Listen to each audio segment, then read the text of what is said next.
coming home, I'm coming home. Tell the world I'm coming.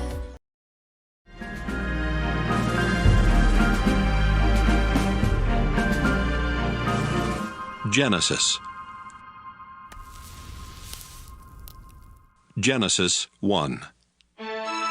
In the beginning God created the heavens and the earth. The earth was barren with no form of life. It was under a roaring ocean covered with darkness, but the Spirit of God was moving over the water. God said, I command light to shine. And light started shining. God looked at the light and saw that it was good. He separated light from darkness and named the light day and the darkness night. Evening came and then morning. That was the first day. God said, I command a dome to separate the water above it from the water below it. And that's what happened. God made the dome and named it sky. Evening came and then morning. That was the second day. God said, I command the water under the sky to come together in one place, so there will be dry ground. And that's what happened. God named the dry ground land, and he named the water ocean. God looked at what he had done and saw that it was good. God said, I command the earth to produce all kinds of plants, including fruit trees and grain. And that's what happened. The earth produced all kinds of vegetation. God looked at what he had done, and it was good. Evening came, and then morning. That was the third day. God said, I command lights to appear in the sky and to separate day from night, and to show the time for seasons, special days, and years. I command them to shine on the earth. And that's what happened. God made two powerful lights, the brighter one to rule the day and the other to rule the night. He also made the stars. Then God put these lights in the sky to shine on the earth, to rule day and night, and to separate light from darkness. God looked at what he had done, and it was good. Evening came, and then morning. That was the fourth day. God said, I command the ocean to be full of living creatures, and I command birds to fly above the earth. So God made the giant sea monsters and all the living creatures that swim in the ocean. He also made every kind of bird. God looked at what he had done, and it was good. Then he gave the living creatures his blessing. He told the ocean creatures to live everywhere in the ocean, and the birds to live everywhere on earth. Evening came, and then morning. That was the fifth day. God said, I command the earth to give life to all kinds of tame animals, wild animals, and reptiles. And that's what happened. God made every one of them. Then he looked at what he had done, and it was good. God said, Now we will make humans, and they will be like us. We will let them rule the fish, the birds, and all other living creatures. So God created humans to be like himself. He made men and women. God gave them his blessing and said, Have a lot of children. Fill the earth with people, and bring it under your control. Rule over the fish in the ocean, the birds in the sky, and every animal on the earth. I have provided all kinds of fruit and grain for you to eat, and I have given the green plants as food for everything else that breathes. These will be food for animals, both wild and tame, and for birds. God looked at what he had done. All of it was very good. Evening came, and then morning. That was the sixth day. Genesis 2. So the heavens and the earth and everything else were created. By the seventh day God had finished his work, and so he rested. God blessed the seventh day and made it special, because on that day he rested from his work. That's how God created the heavens and the earth. When the Lord God made the heavens and the earth, no grass or plants were growing anywhere. God had not yet sent any rain, and there was no one to work the land. But streams came up from the ground and watered the earth. The Lord God took a handful of soil and made a man. God breathed life into the man, and the man started breathing. The Lord made a garden in a place called Eden, which was in the east, and he put the man there. The Lord God placed all kinds of beautiful trees and fruit trees in the garden. 2 other trees were in the middle of the garden. One of the trees gave life. The other gave the power to know the difference between right and wrong. From Eden, a river flowed out to water the garden. Then it divided into 4 rivers. The first one is the Pishon River that flows through the land of Havilah, where pure gold, rare perfumes, and precious stones are found. The second is the Gihon River that winds through Ethiopia. The Tigris River that flows east of Assyria is the third, and the fourth is the Euphrates River. The Lord God put the man in the Garden of Eden to take care of it and to look after it. But the Lord told him, You may eat fruit from any tree in the garden, except the one that has the power to let you know the difference between right and wrong. If you eat any fruit from that tree, you will die before the day is over. The Lord God said, It isn't good for the man to live alone. I need to make a suitable partner for him. So the Lord took some soil and made animals and birds. He brought them to the man to see what names he would give each of them. Then the man named the tame animals and the birds and the wild animals. That's how they got their names. None of these was the right kind of partner for the man. So the Lord God made him fall into a deep sleep, and he took out one of the man's ribs. Then, after closing the man's side, the Lord made a woman out of the rib. The Lord God brought her to the man, and the man exclaimed, Here is someone like me. She's part of my body, my own flesh and bones. She came from me, a man, so I will name her woman. That's why a man will leave his own father and mother. He marries a woman, and the 2 of them become like one person. Although the man and his wife were both naked, they were not ashamed. Genesis 3. The snake was sneakier than any of the other wild animals that the Lord God had made. One day, it came to the woman and asked, Did God tell you not to eat fruit from any tree in the garden? The woman answered, God said we could eat fruit from any tree in the garden, except the one in the middle. He told us not to eat fruit from that tree or even to touch it. If we do, we will die. No, you won't. the snake replied. God understands what will happen on the day you eat fruit from that tree. You will see what you have done, and you will know the difference between right and wrong, just as God does. The woman stared at the fruit. It looked beautiful and tasty. She wanted the wisdom that it would give her, and she ate some of the fruit. Her husband was there with her, so she gave some to him, and he ate it too. Right away they saw what they had done, and they realized they were naked. Then they sewed fig leaves together to make something to cover themselves. Late in the afternoon a breeze began to blow, and the man and woman heard the Lord God walking in the garden. They were frightened and hid behind some trees. The Lord called out to the man and asked, Where are you? The man answered, I was naked, and when I heard you walking through the garden, I was frightened and hid. How did you know you were naked? God asked. Did you eat any fruit from that tree in the middle of the garden? It was the woman you put here with me. The man said. She gave me some of the fruit, and I ate it. The Lord God then asked the woman, What have you done?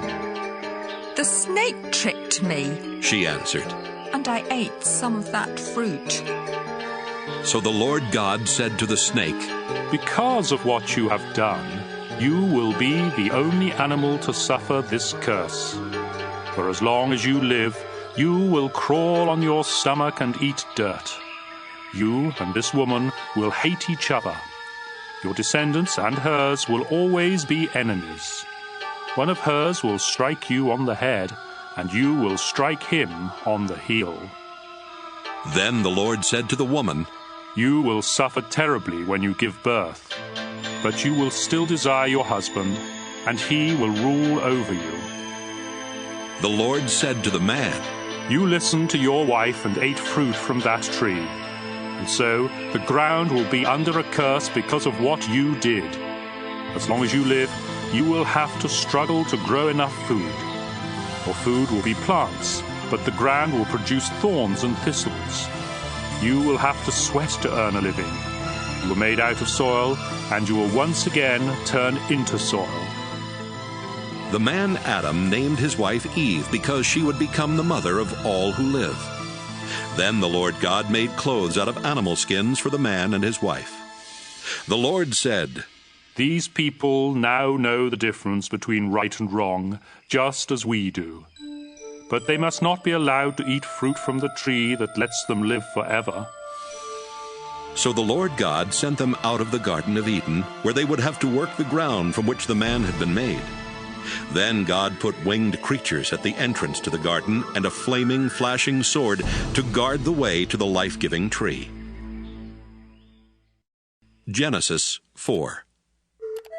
Adam and Eve had a son. Then Eve said, I'll name him Cain, because I got him with the help of the Lord. Later she had another son and named him Abel. Abel became a sheep farmer, but Cain farmed the land. One day, Cain gave part of his harvest to the Lord, and Abel also gave an offering to the Lord. He killed the firstborn lamb from one of his sheep and gave the Lord the best parts of it. The Lord was pleased with Abel and his offering, but not with Cain and his offering.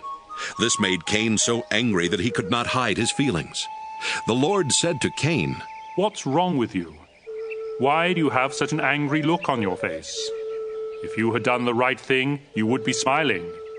But you did the wrong thing, and now sin is waiting to attack you like a lion.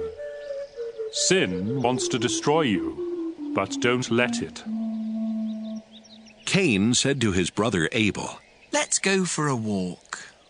And when they were out in a field, Cain killed him.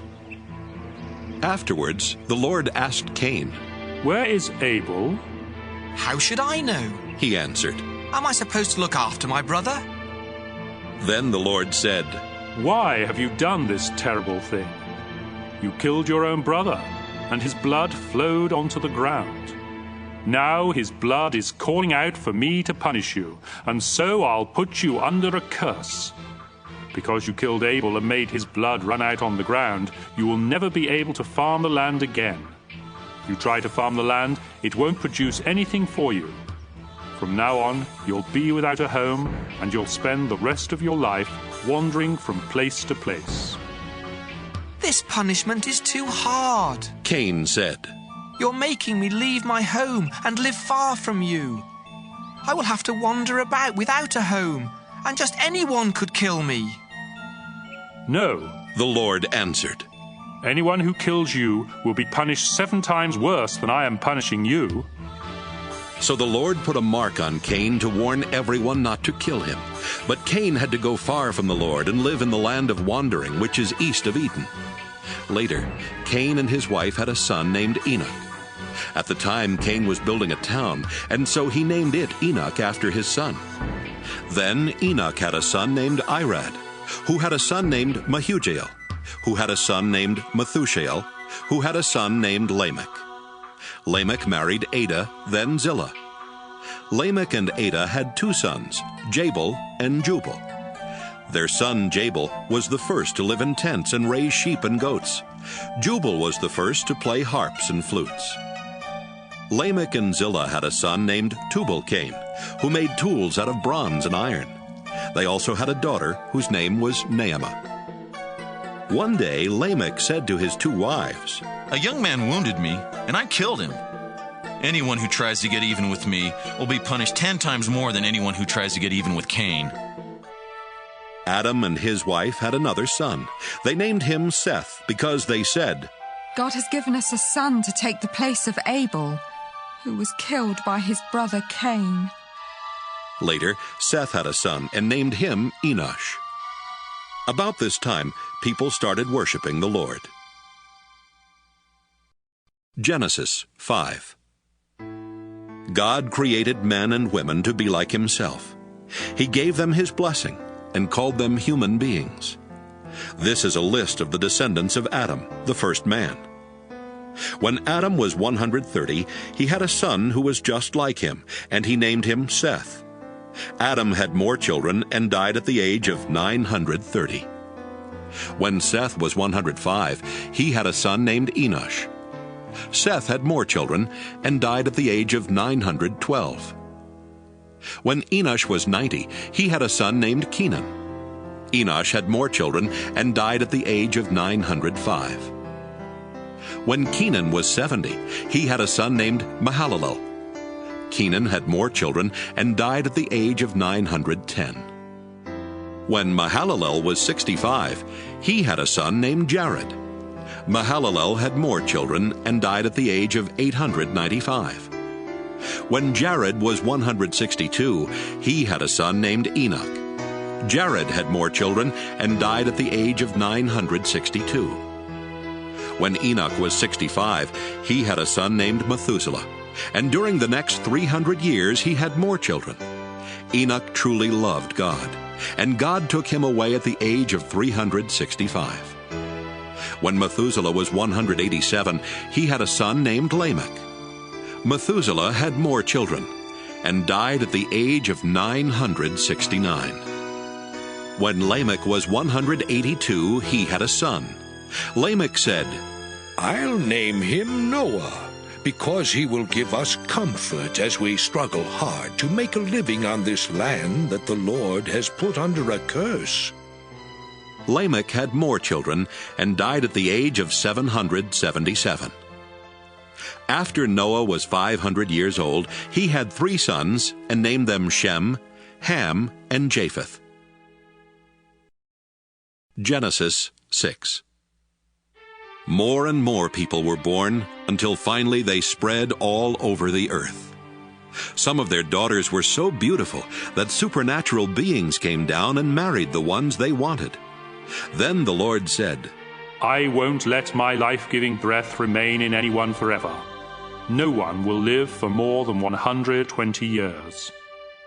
The children of the supernatural beings who had married these women became famous heroes and warriors.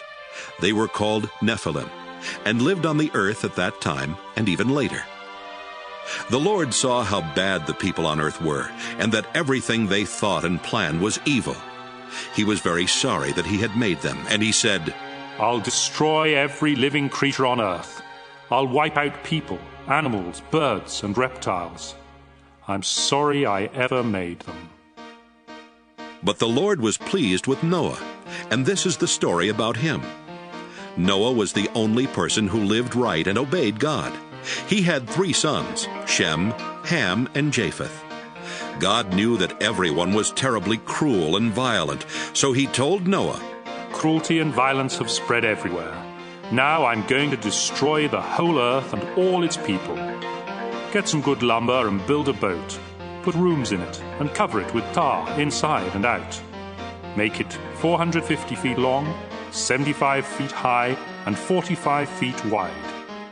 Build a roof on the boat and leave a space of about 18 inches between the roof and the sides. Make the boat 3 stories high and put a door on one side. I'm going to send a flood that will destroy everything that breathes. Nothing will be left alive. But I solemnly promise that you, your wife, your sons, and your daughters-in-law will be kept safe in the boat. Bring into the boat with you a male and a female of every kind of animal and bird, as well as a male and a female of every reptile. I don't want them to be destroyed. Store up enough food both for yourself and for them. Noah did everything the Lord told him to do. Genesis 7. The Lord told Noah, Take your whole family with you into the boat, because you are the only one on this earth who pleases me. Take 7 pairs of every kind of animal that can be used for sacrifice, and 1 pair of all others. Also, take 7 pairs of every kind of bird with you. Do this so there will always be animals and birds on the earth. 7 days from now I will send rain that will last for 40 days and nights, and I will destroy all other living creatures I have made. Noah was 600 years old when he went into the boat to escape the flood, and he did everything the Lord had told him to do. His wife, his sons, and his daughters-in-law all went inside with him. He obeyed God and took a male and a female of each kind of animal and bird into the boat with him. 7 days later, a flood began to cover the earth. Noah was 600 years old when the water under the earth started gushing out everywhere. The sky opened like windows and rain poured down for 40 days and nights. All this began on the 17th day of the second month of the year. On that day, Noah and his wife went into the boat with their 3 sons, Shem, Ham, and Japheth, and their wives. They took along every kind of animal, tame and wild, including the birds. Noah took a male and a female of every living creature with him, just as God had told him to do. And when they were all in the boat, God closed the door. For 40 days the rain poured down without stopping, and the water became deeper and deeper, until the boat started floating high above the ground. Finally, the mighty flood was so deep that even the highest mountain peaks were almost 25 feet below the surface of the water. Not a bird, animal, reptile, or human was left alive anywhere on earth. The Lord destroyed everything that breathed. Nothing was left alive except Noah and the others in the boat. 150 days later, the water started going down. Genesis 8. God did not forget about Noah and the animals with him in the boat. So God made a wind blow, and the water started going down. God stopped up the places where the water had been gushing out from under the earth. He also closed up the sky, and the rain stopped. For 150 days, the water slowly went down. Then, on the 17th day of the 7th month of the year, the boat came to rest somewhere in the Ararat Mountains. The water kept going down, and the mountaintops could be seen on the first day of the 10th month. 40 days later, Noah opened a window to send out a raven, but it kept flying around until the water had dried up. Noah wanted to find out if the water had gone down, and he sent out a dove. Deep water was still everywhere, and the dove could not find a place to land, so it flew back to the boat. Noah held out his hand and helped it back in. 7 days later, Noah sent the dove out again. It returned in the evening, holding in its beak a green leaf from an olive tree. Noah knew that the water was finally going down. He waited 7 more days before sending the dove out again, and this time it did not return. Noah was now 601 years old, and by the first day of that year, almost all the water had gone away. Noah made an opening in the roof of the boat and saw that the ground was getting dry. By the 27th day of the 2nd month, the earth was completely dry. God said to Noah, You, your wife, your sons, and your daughters-in-law may now leave the boat. Let out the birds, animals, and reptiles, so they can mate and live all over the earth.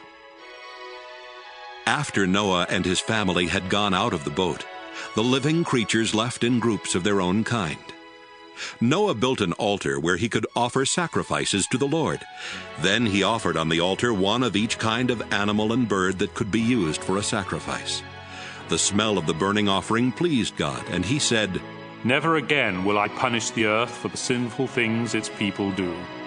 All of them have evil thoughts from the time they are young. But I will never destroy everything that breathes, as I did this time. As long as the earth remains, there will be planting and harvest, cold and heat, winter and summer, day and night. Genesis 9. God said to Noah and his sons, I am giving you my blessing. Have a lot of children and grandchildren, so people will live everywhere on this earth. All animals, birds, reptiles, and fish will be afraid of you.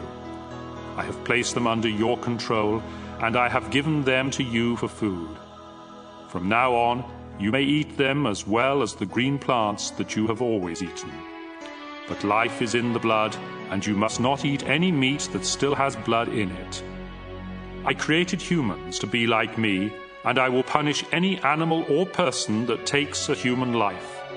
If an animal kills someone, that animal must die. And if a person takes the life of another, that person must be put to death. I want you and your descendants to have many children, so people will live everywhere on earth. Again, God said to Noah and his sons, I am going to make a solemn promise to you and to everyone who will live after you. This includes the birds and the animals that came out of the boat. I promise every living creature that the earth and those living on it will never again be destroyed by a flood. The rainbow that I have put in the sky will be my sign to you and to every living creature on earth. It will remind you that I will keep this promise forever. When I send clouds over the earth and a rainbow appears in the sky, I will remember my promise to you and to all other living creatures. Never again will I let floodwaters destroy all life.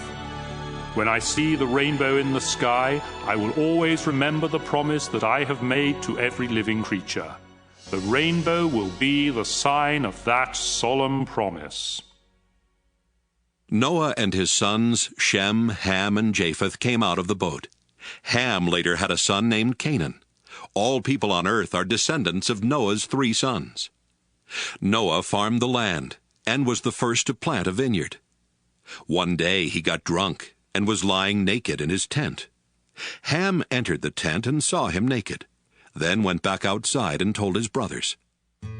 Shem and Japheth put a robe over their shoulders and walked backward into the tent. Without looking at their father, they placed it over his body. When Noah woke up and learned what his youngest son Ham had done, he said, I now put a curse on Canaan. He will be the lowest slave of his brothers.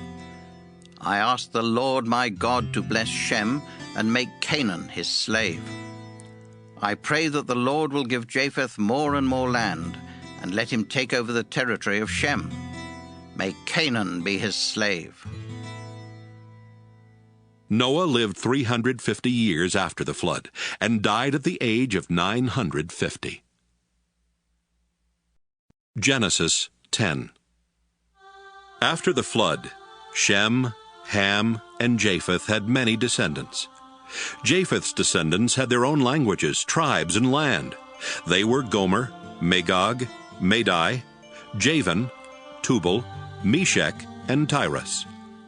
Gomer was the ancestor of Ashkenaz, Riphath, and Togarmah. Javan was the ancestor of Elisha, Tarshish, Kittim, and Dodanim, who settled along the coast. Ham's descendants had their own languages, tribes, and land. They were Ethiopia, Egypt, Put, and Canaan.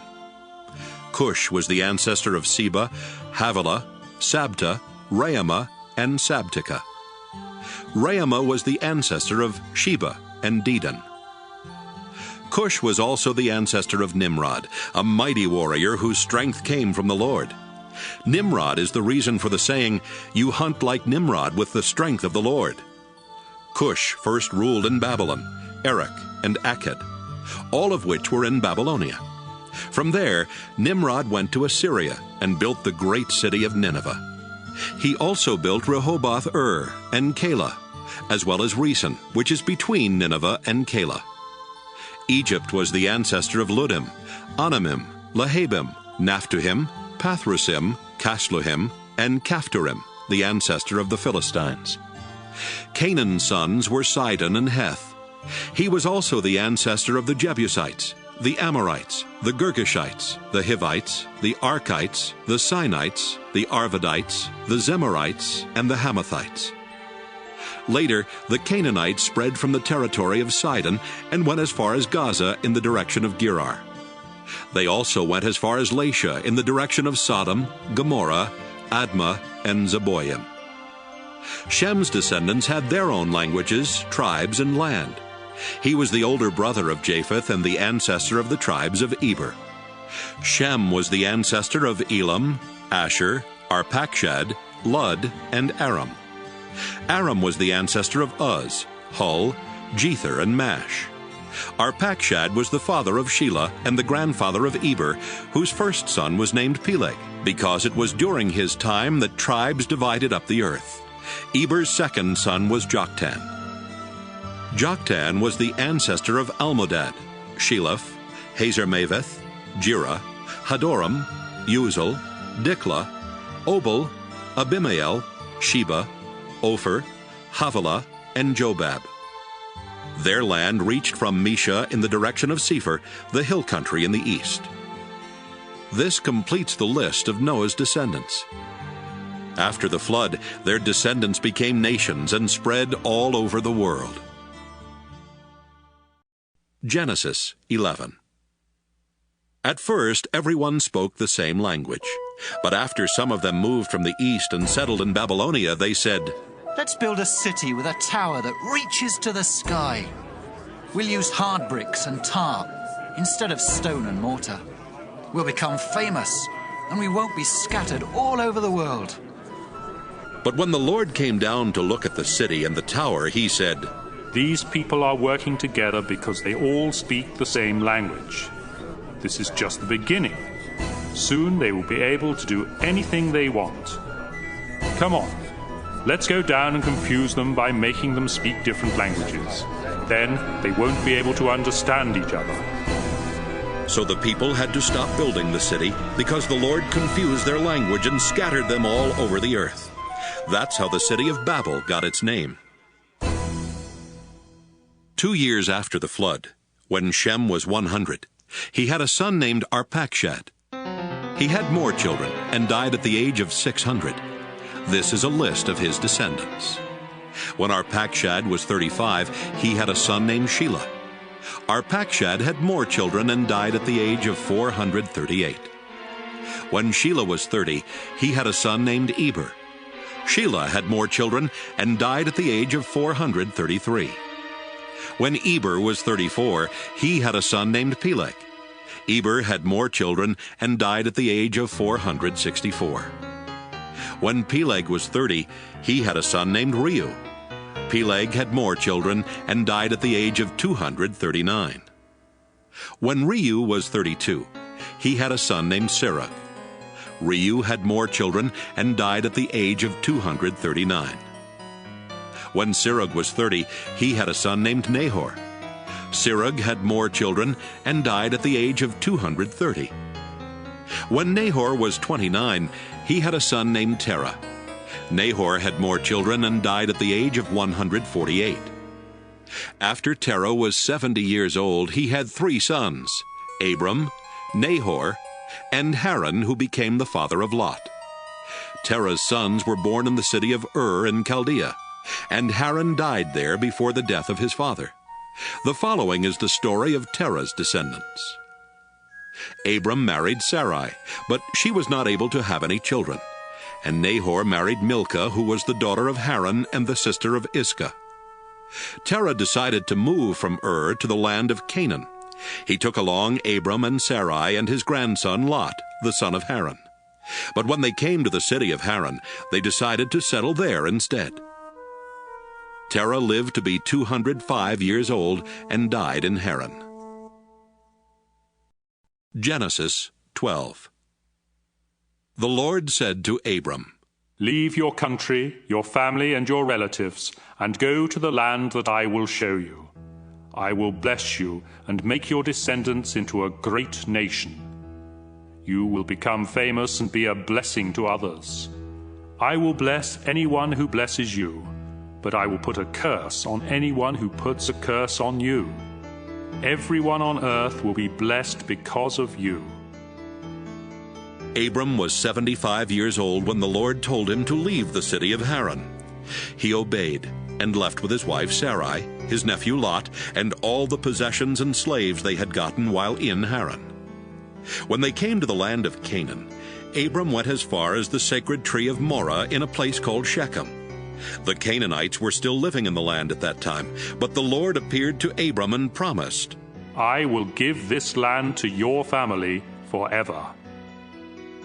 Abram then built an altar there for the Lord. Abram traveled to the hill country east of Bethel and camped between Bethel and Ai, where he built another altar and worshipped the Lord. Later, Abram started out toward the southern desert. The crops failed, and there was no food anywhere in the land. So Abram and his wife Sarai went to live in Egypt for a while. But just before they got there, he said, Sarai, you are really beautiful. When the Egyptians see how lovely you are, they will murder me because I am your husband. But they won't kill you. Please save my life by saying that you are my sister. As soon as Abram and Sarai arrived in Egypt, the Egyptians noticed how beautiful she was. The king's officials told him about her, and she was taken to his house. The king was good to Abram because of Sarai, and Abram was given sheep, cattle, donkeys, slaves, and camels. Because of Sarai, the Lord struck the king and everyone in his palace with terrible diseases. Finally, the king sent for Abram and said to him, What have you done to me? Why didn't you tell me Sarai was your wife? Why did you make me believe she was your sister? Now I've married her. Take her and go. She's your wife. So the king told his men to let Abram and Sarai take their possessions and leave. Genesis 13. Abram and Sarai took everything they owned and went to the southern desert. Lot went with them. Abram was very rich. He owned many cattle, sheep, and goats, and had a lot of silver and gold. Abram moved from place to place in the southern desert, and finally he went north and set up his tents between Bethel and Ai, where he had earlier camped, and built an altar. There he worshipped the Lord. Lot, who was traveling with him, also had sheep, goats, and cattle, as well as his own family and slaves. At this time the Canaanites and the Perizzites were living in the same area, and so there wasn't enough pasture land left for Abram and Lot with all of their animals. Besides this, the men who took care of Abram's animals and the ones who took care of Lot's animals started quarreling. Abram said to Lot, We are close relatives. We shouldn't argue, and our men shouldn't be fighting one another. There is plenty of land for you to choose from. Let's separate. If you go north, I'll go south. If you go south, I'll go north. This happened before the Lord had destroyed the cities of Sodom and Gomorrah. And when Lot looked around, he saw there was plenty of water in the Jordan Valley. All the way to Zoar, the valley was as green as the garden of the Lord or the land of Egypt. So Lot chose the whole Jordan Valley for himself, and as he started toward the east, he and Abram separated. Abram stayed in the land of Canaan. But Lot settled near the cities of the valley and put up his tents not far from Sodom, where the people were evil and sinned terribly against the Lord. After Abram and Lot had gone their separate ways, the Lord said to Abram, Look around to the north, south, east, and west. I will give you and your family all the land you can see. It will be theirs forever. I will give you more descendants than there are specks of dust on the earth, and someday it will be easier to count the specks of dust than to count your descendants. Now walk back and forth across the land, because I am giving it to you. Abram took down his tents and went to live near the sacred trees of Mamre at Hebron, where he built an altar in honor of the Lord. Genesis 14. About this time, King Amraphel of Babylonia, King Arioch of Elasar, King Chedorlaomer of Elam, and King Tidal of Goyim attacked King Bera of Sodom, King Birsha of Gomorrah, King Shinab of Admah, King Shemeber of Zeboim, and the king of Bela, also known as the city of Zoar. King Chedorlaomer and his allies had ruled these last 5 kings for 12 years. But in the 13th year, the kings rebelled and came together in Siddim Valley, which is now covered by the southern part of the Dead Sea. A year later, King Chedorlaomer and his allies attacked and defeated the Rephaites in Ashtaroth Karnaim, the Zuzites in Ham, and the Emites in Sheva Kiriathaim. They also defeated the Horites in the hill country of Edom as far as El Paran near the desert. They went back to the city of En-Mishpat, better known as Kadesh. Then they captured all the land that belonged to the Amalekites, and they defeated the Amorites who were living in Hazazon Tamar. At Siddim Valley, the armies of the kings of Sodom, Gomorrah, Admah, Zeboim, and Bela fought the armies of King Chedorlaomer of Elam, King Tidal of Goyim, King Amraphel of Babylonia, and King Arioch of Elasar. The valley was full of tar pits, and when the troops from Sodom and Gomorrah started running away, some of them fell into the pits. Others escaped to the hill country. Their enemies took everything of value from Sodom and Gomorrah, including their food supplies. They also captured Abram's nephew Lot, who lived in Sodom. They took him and his possessions and then left. At this time, Abram the Hebrew was living near the oaks that belonged to Mamre the Amorite. Mamre and his brothers Eshcol and Aner were Abram's friends. Someone who had escaped from the battle told Abram that his nephew Lot had been taken away. 318 of Abram's servants were fighting men, so he took them and followed the enemy as far north as the city of Dan. That night, Abram divided up his troops, attacked from all sides, and won a great victory. But some of the enemy escaped to the town of Hobah north of Damascus, and Abram went after them. He brought back his nephew Lot, together with Lot's possessions and the women and everyone else who had been captured. Abram returned after he had defeated King Chedorlaomer and the other kings. Then the king of Sodom went to meet Abram in Sheva Valley, which is also known as King's Valley. King Melchizedek of Salem was a priest of God Most High. He brought out some bread and wine and said to Abram, I bless you in the name of God Most High, creator of heaven and earth. All praise belongs to God Most High for helping you defeat your enemies. Then Abram gave Melchizedek a tenth of everything. The king of Sodom said to Abram, All I want are my people. You can keep everything else. Abram answered, The Lord God Most High made the heavens and the earth, and I have promised him that I won't keep anything of yours, not even a sandal strap or a piece of thread. Then you can never say that you are the one who made me rich. Let my share be the food that my men have eaten. But Aner, Eshcol, and Mamre went with me, so give them their share of what we brought back. Genesis 15. Later the Lord spoke to Abram in a vision. Abram, don't be afraid. I will protect you and reward you greatly. But Abram answered, Lord, all-powerful, you have given me everything I could ask for, except children. And when I die, Eliezer of Damascus will get all I own. You have not given me any children, and this servant of mine will inherit everything. The Lord replied, No, he won't. You will have a son of your own, and everything you have will be his. Then the Lord took Abram outside and said, Look at the sky and see if you can count the stars. That's how many descendants you will have. Abram believed the Lord, and the Lord was pleased with him. The Lord said to Abram, I brought you here from Ur in Chaldea, and I gave you this land. Abram asked, Lord God, how can I know the land will be mine? Then the Lord told him, Bring me a 3-year-old cow, a 3-year-old female goat, a 3-year-old ram, a dove, and a young pigeon.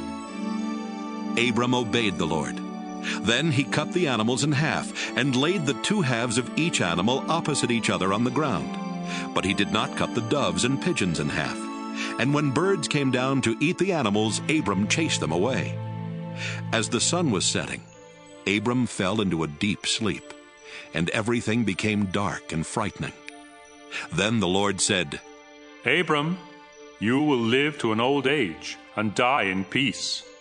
But I solemnly promise that your descendants will live as foreigners in a land that doesn't belong to them.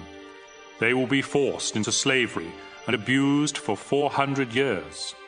But I will terribly punish the nation that enslaves them, and they will leave with many possessions.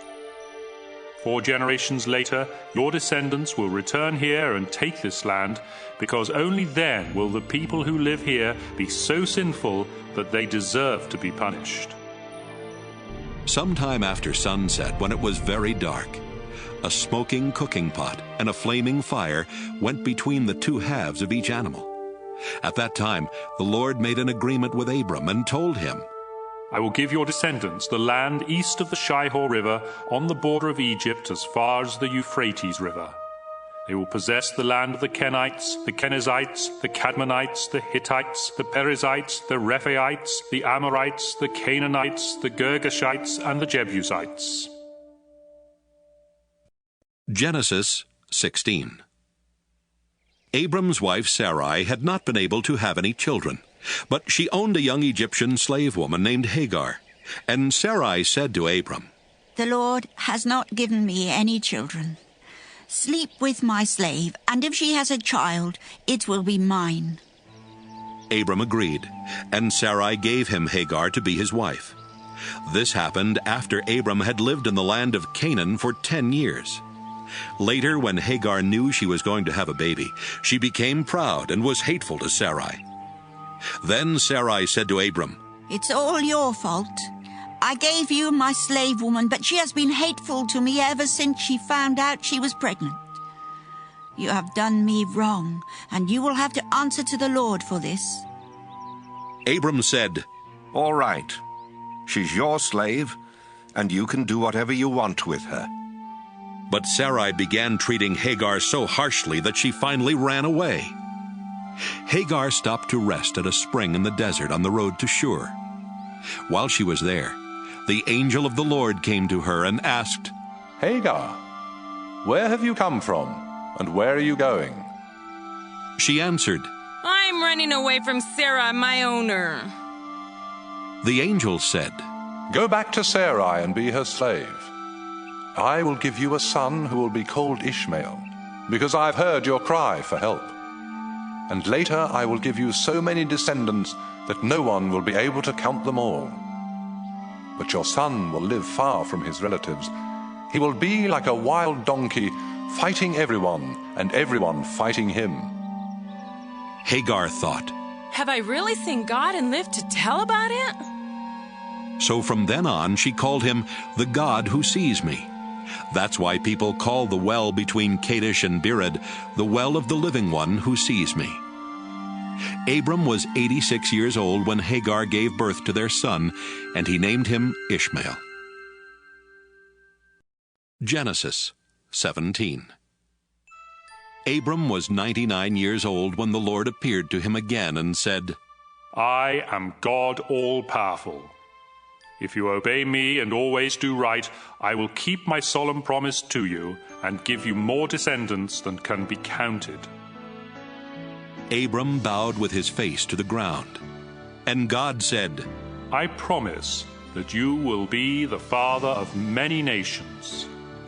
That's why I now change your name from Abram to Abraham. I will give you a lot of descendants, and in the future they will become great nations. Some of them will even be kings. I will always keep the promise I have made to you and your descendants, because I am your God and their God. I will give you and them the land in which you are now a foreigner. I will give the whole land of Canaan to your family forever, and I will be their God. Abraham, you and all future members of your family must promise to obey me. As the sign that you are keeping this promise, you must circumcise every man and boy in your family. From now on, your family must circumcise every baby boy when he is 8 days old. You must even circumcise any man or boy you have as a slave, both those born in your homes and those you buy from foreigners. This will be a sign that my promise to you will last forever. Any man who isn't circumcised hasn't kept his promise to me and cannot be one of my people. Abraham, your wife's name will now be Sarah instead of Sarai. I will bless her, and you will have a son by her. She will become the mother of nations, and some of her descendants will even be kings." Abraham bowed with his face to the ground and thought, I am almost 100 years old. How can I become a father? And Sarah is 90. How can she have a child? So he started laughing. Then he asked God, Why not let Ishmael inherit what you have promised me? But God answered, "No, you and Sarah will have a son. His name will be Isaac, and I will make an everlasting promise to him and his descendants. I have heard what you asked me to do for Ishmael, and so I will also bless him with many descendants. He will be the father of 12 princes, and I will make his family a great nation. But your son Isaac will be born about this time next year, and the promise I am making to you and your family will be for him and his descendants forever." God finished speaking to Abraham and then left. On that same day, Abraham obeyed God by circumcising Ishmael. Abraham was also circumcised, and so were all other men and boys in his household, including his servants and slaves. He was 99 years old at the time, and his son Ishmael was 13. Genesis 18. One hot summer afternoon, Abraham was sitting by the entrance to his tent near the sacred trees of Mamre when the Lord appeared to him. Abraham looked up and saw 3 men standing nearby. He quickly ran to meet them, bowed with his face to the ground, and said, Please, come to my home where I can serve you. I'll have some water brought so you can wash your feet. Then you can rest under the tree. Let me get you some food to give you strength before you leave. I would be honored to serve you.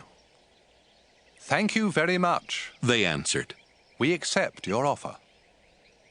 Abraham quickly went to his tent and said to Sarah, Hurry, get a large sack of flour and make some bread. After saying this, he rushed off to his herd of cattle and picked out one of the best calves, which his servant quickly prepared. He then served his guests some yogurt and milk together with the meat. While they were eating, he stood near them under the trees, and they asked, "Where is your wife, Sarah?" She's right there, in the tent. Abraham answered. One of the guests was the Lord, and he said, "I'll come back about this time next year, and when I do, Sarah will already have a son." Sarah was behind Abraham, listening at the entrance to the tent. Abraham and Sarah were very old, and Sarah was well past the age for having children. So she laughed and said to herself, Now that I am worn out and my husband is old, will I really know such happiness? The Lord asked Abraham, "Why did Sarah laugh? Does she doubt that she can have a child in her old age? I am the Lord. There is nothing too difficult for me. I'll come back next year at the time I promised, and Sarah will already have a son." Sarah was so frightened that she lied and said, "I didn't laugh." "Yes, you did," he answered. When the 3 men got ready to leave, they looked down toward Sodom, and Abraham walked part of the way with them. The Lord said to himself, "I should tell Abraham what I am going to do, since his family will become a great and powerful nation that will be a blessing to all other nations on earth. I have chosen him to teach his family to obey me forever and to do what is right and fair. Then I will give Abraham many descendants, just as I promised." The Lord said, "Abraham, I have heard that the people of Sodom and Gomorrah are doing all kinds of evil things. Now I am going down to see for myself if those people really are that bad. If they aren't, I want to know about it." The men turned and started toward Sodom, but the Lord stayed with Abraham, who asked, Lord, when you destroy the evil people, are you also going to destroy those who are good? Wouldn't you spare the city if there are only 50 good people in it? You surely wouldn't let them be killed when you destroy the evil ones. You are the judge of all the earth, and you do what is right. The Lord replied, If I find 50 good people in Sodom, I will save the city to keep them from being killed. Abraham answered, I am nothing more than the dust of the earth. Please forgive me, Lord, for daring to speak to you like this. But suppose there are only 45 good people in Sodom. Would you still wipe out the whole city? If I find 45 good people, the Lord replied, I won't destroy the city. Suppose there are just 40 good people, Abraham asked. Even for them, the Lord replied, I won't destroy the city. Abraham said, Please don't be angry, Lord, if I ask you what you will do if there are only 30 good people in the city. If I find 30, the Lord replied, I still won't destroy it. Then Abraham said, I don't have any right to ask you, Lord, but what would you do if you find only 20? Because of them, I won't destroy the city, was the Lord's answer. Finally, Abraham said, Please don't get angry, Lord, if I speak just once more. Suppose you find only 10 good people there. For the sake of 10 good people, the Lord told him, I still won't destroy the city. After speaking with Abraham, the Lord left, and Abraham went back home. Genesis 19. That evening, the two angels arrived in Sodom, while Lot was sitting near the city gate. When Lot saw them, he got up, bowed down low, and said, Gentlemen, I am your servant. Please come to my home. You can wash your feet, spend the night, and be on your way in the morning. They told him, No, we will spend the night in the city square. But Lot kept insisting until they finally agreed and went home with him. He baked some bread, cooked a meal, and they ate. Before Lot and his guests could go to bed, every man in Sodom, young and old, came and stood outside his house and started shouting, Where are your visitors? Send them out so we can have sex with them. Lot went outside and shut the door behind him. Then he said, Friends, please don't do such a terrible thing. I have 2 daughters who have never been married. I'll bring them out, and you can do what you want with them. But don't harm these men. They are guests in my home. Don't get in our way, the crowd answered. You're an outsider. What right do you have to order us around? We'll do worse things to you than we're going to do to them. The crowd kept arguing with Lot. Finally, they rushed toward the door to break it down. But the 2 angels in the house reached out and pulled Lot safely inside. Then they struck everyone in the crowd blind, and none of them could even find the door. The 2 angels said to Lot, The Lord has heard many terrible things about the people of Sodom, and he has sent us here to destroy the city. Take your family and leave. Take every relative you have in the city, as well as the men your daughters are going to marry.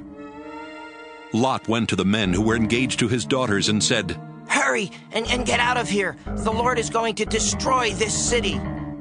But they thought he was joking, and they laughed at him. Early the next morning, the 2 angels tried to make Lot hurry and leave. They said, Take your wife and your 2 daughters and get out of here as fast as you can. If you don't, every one of you will be killed when the Lord destroys the city. At first, Lot just stood there. But the Lord wanted to save him. So the angels took Lot, his wife, and his 2 daughters by the hand and led them out of the city. When they were outside, one of the angels said, Run for your lives. Don't even look back. And don't stop in the valley. Run to the hills where you will be safe. Lot answered, You have done us a great favor, sir. You have saved our lives, but please don't make us go to the hills. That's too far away. The city will be destroyed before we can get there, and we will be killed when it happens. There's a town near here. It's only a small place, but my family and I will be safe if you'll let us go there. All right, go there. He answered, I won't destroy that town. Hurry, run. I can't do anything until you are safely there. The town was later called Zoar because Lot had said it was small. The sun was coming up as Lot reached the town of Zoar, and the Lord sent burning sulfur down like rain on Sodom and Gomorrah. He destroyed those cities and everyone who lived in them, as well as their land and the trees and grass that grew there. On the way, Lot's wife looked back and was turned into a block of salt. That same morning, Abraham got up and went to the place where he had stood and spoken with the Lord. He looked down toward Sodom and Gomorrah and saw smoke rising from all over the land. It was like a flaming furnace. When God destroyed the cities of the valley where Lot lived, he remembered his promise to Abraham and saved Lot from the terrible destruction. Lot was afraid to stay on in Zoar, so he took his 2 daughters and moved to a cave in the hill country. One day his older daughter said to her sister, Our father is old, and there are no men anywhere for us to marry. Let's get our father drunk. Then we can sleep with him and have children. That night they got their father drunk, and the older daughter got in bed with him. But he was too drunk even to know she was there. The next day the older daughter said to her sister, I slept with my father last night. We'll get him drunk again tonight, so you can go to bed with him, and we can each have a child. That night they got their father drunk, and this time the younger sister slept with him. But once again he was too drunk even to know she was there. That's how Lot's 2 daughters had their children. The older daughter named her son Moab, and he is the ancestor of the Moabites. The younger daughter named her son Ben-Ammi, and he is the ancestor of the Ammonites. Genesis 20. Abraham moved to the southern desert, where he settled between Kadesh and Shur. Later he went to Gerar, and while there he told everyone that his wife Sarah was his sister. So King Abimelech of Gerar had Sarah brought to him. But God came to Abimelech in a dream and said, You have taken a married woman, and for this you will die. Abimelech said to the Lord, Don't kill me. I haven't slept with Sarah. Didn't they say they were brother and sister? I am completely innocent. God spoke to Abimelech in another dream and said, I know you are innocent. That's why I kept you from sleeping with Sarah and doing anything wrong. Her husband is a prophet. Let her go back to him, and his prayers will save you from death. But if you don't return her, you and all your people will die. Early the next morning, Abimelech sent for his officials, and when he told them what had happened, they were frightened. Abimelech then called in Abraham and said, Look what you've done to us. What have I ever done to you? Why did you make me and my nation guilty of such a terrible sin? What were you thinking when you did this? Abraham answered, I did it because I didn't think any of you respected God, and I was sure that someone would kill me to get my wife. Besides, she is my half-sister. We have the same father, but different mothers. When God made us leave my father's home and start wandering, I told her, If you really love me, you will tell everyone that I am your brother. Abimelech gave Abraham some sheep, cattle, and slaves. He sent Sarah back and told Abraham that he could settle anywhere in his country. Then he said to Sarah, I have given your brother 1,000 pieces of silver as proof to everyone that you have done nothing wrong. Meanwhile, God had kept Abimelech's wife and slaves from having children. But Abraham prayed, and God let them start having children again. Genesis 21. The Lord was good to Sarah and kept his promise. Although Abraham was very old, Sarah had a son exactly at the time God had said. Abraham named his son Isaac, and when the boy was 8 days old, Abraham circumcised him, just as the Lord had commanded. Abraham was 100 years old when Isaac was born, and Sarah said, God has made me laugh. Now everyone will laugh with me. Who would have dared to tell Abraham that someday I would have a child? But in his old age, I have given him a son. The time came when Sarah no longer had to nurse Isaac, and on that day Abraham gave a big feast. One day, Sarah noticed Hagar's son Ishmael playing, and she said to Abraham, Get rid of that Egyptian slave woman and her son. I don't want him to inherit anything.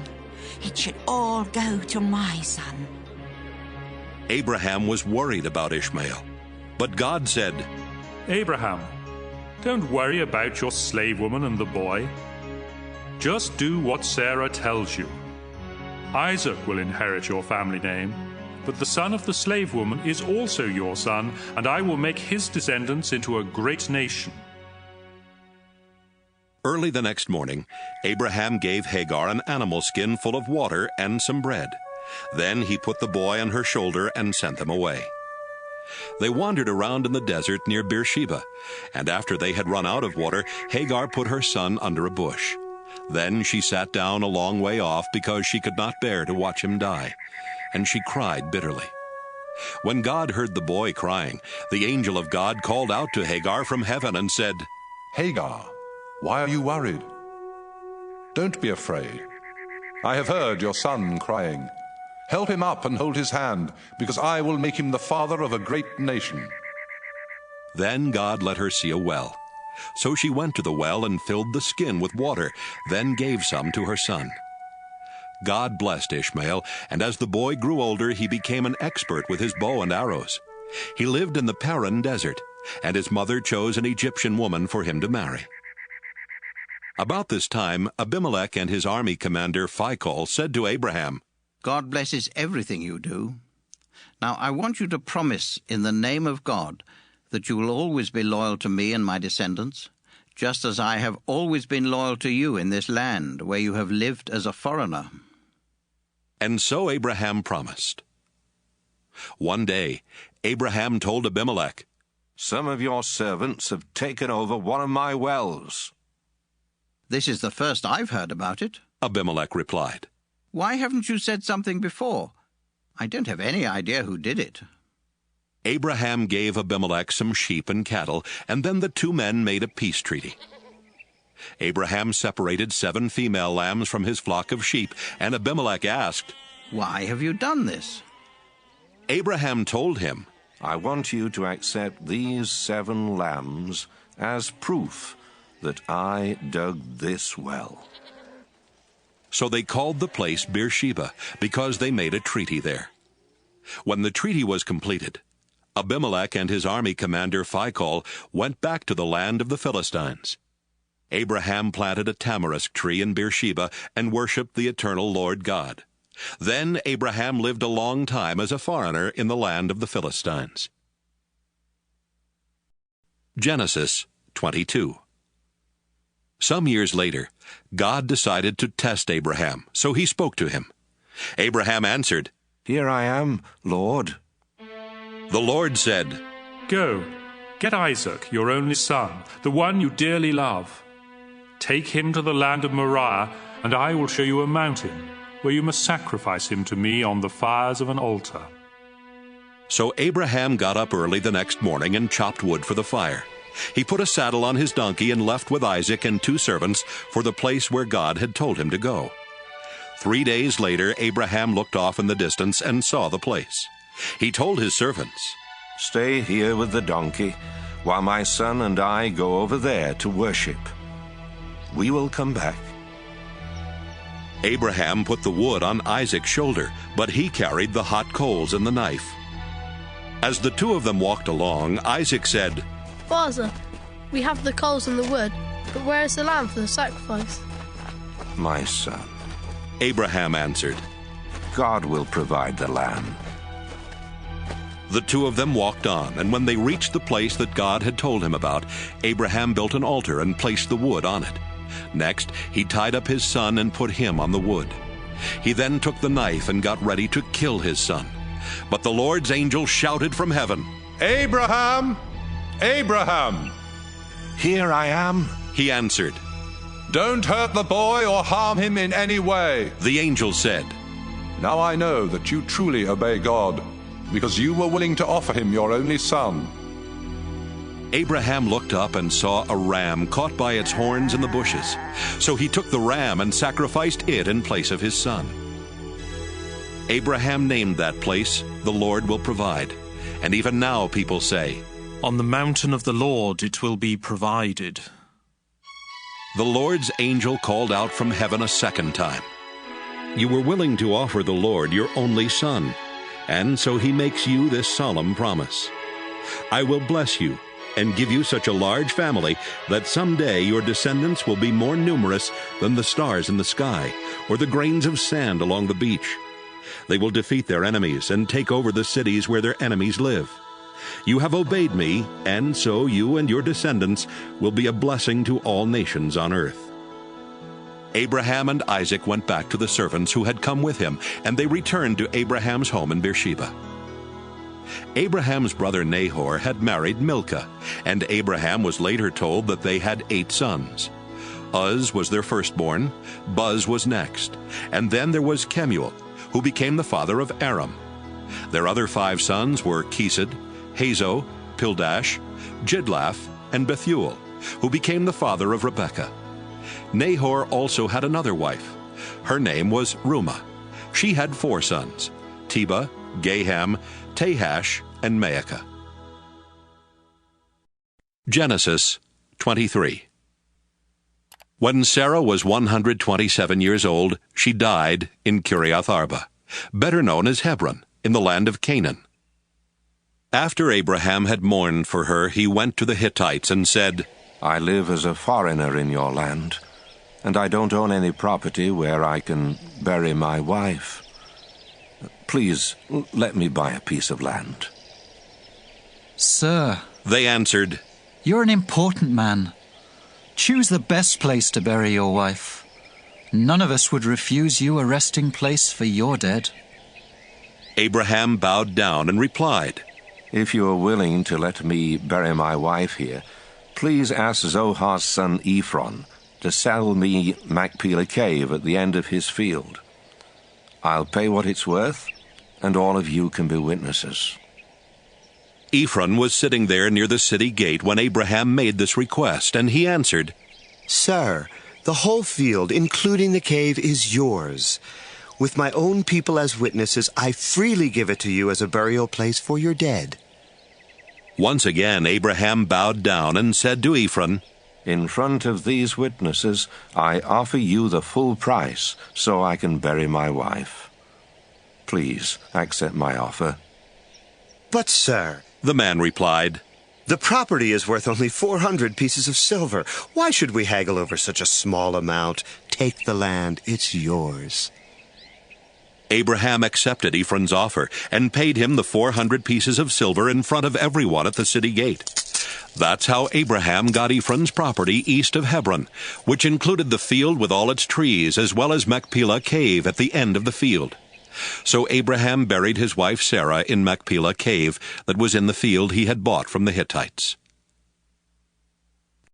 Genesis 24. Abraham was now a very old man. The Lord had made him rich, and he was successful in everything he did. One day Abraham called in his most trusted servant and said to him, Solemnly promise me, in the name of the Lord, who rules heaven and earth, that you won't choose a wife for my son Isaac from the people here in the land of Canaan. Instead, go back to the land where I was born and find a wife for him from among my relatives. But the servant asked, What if the young woman I choose refuses to leave home and come here with me? Should I send Isaac there to look for a wife?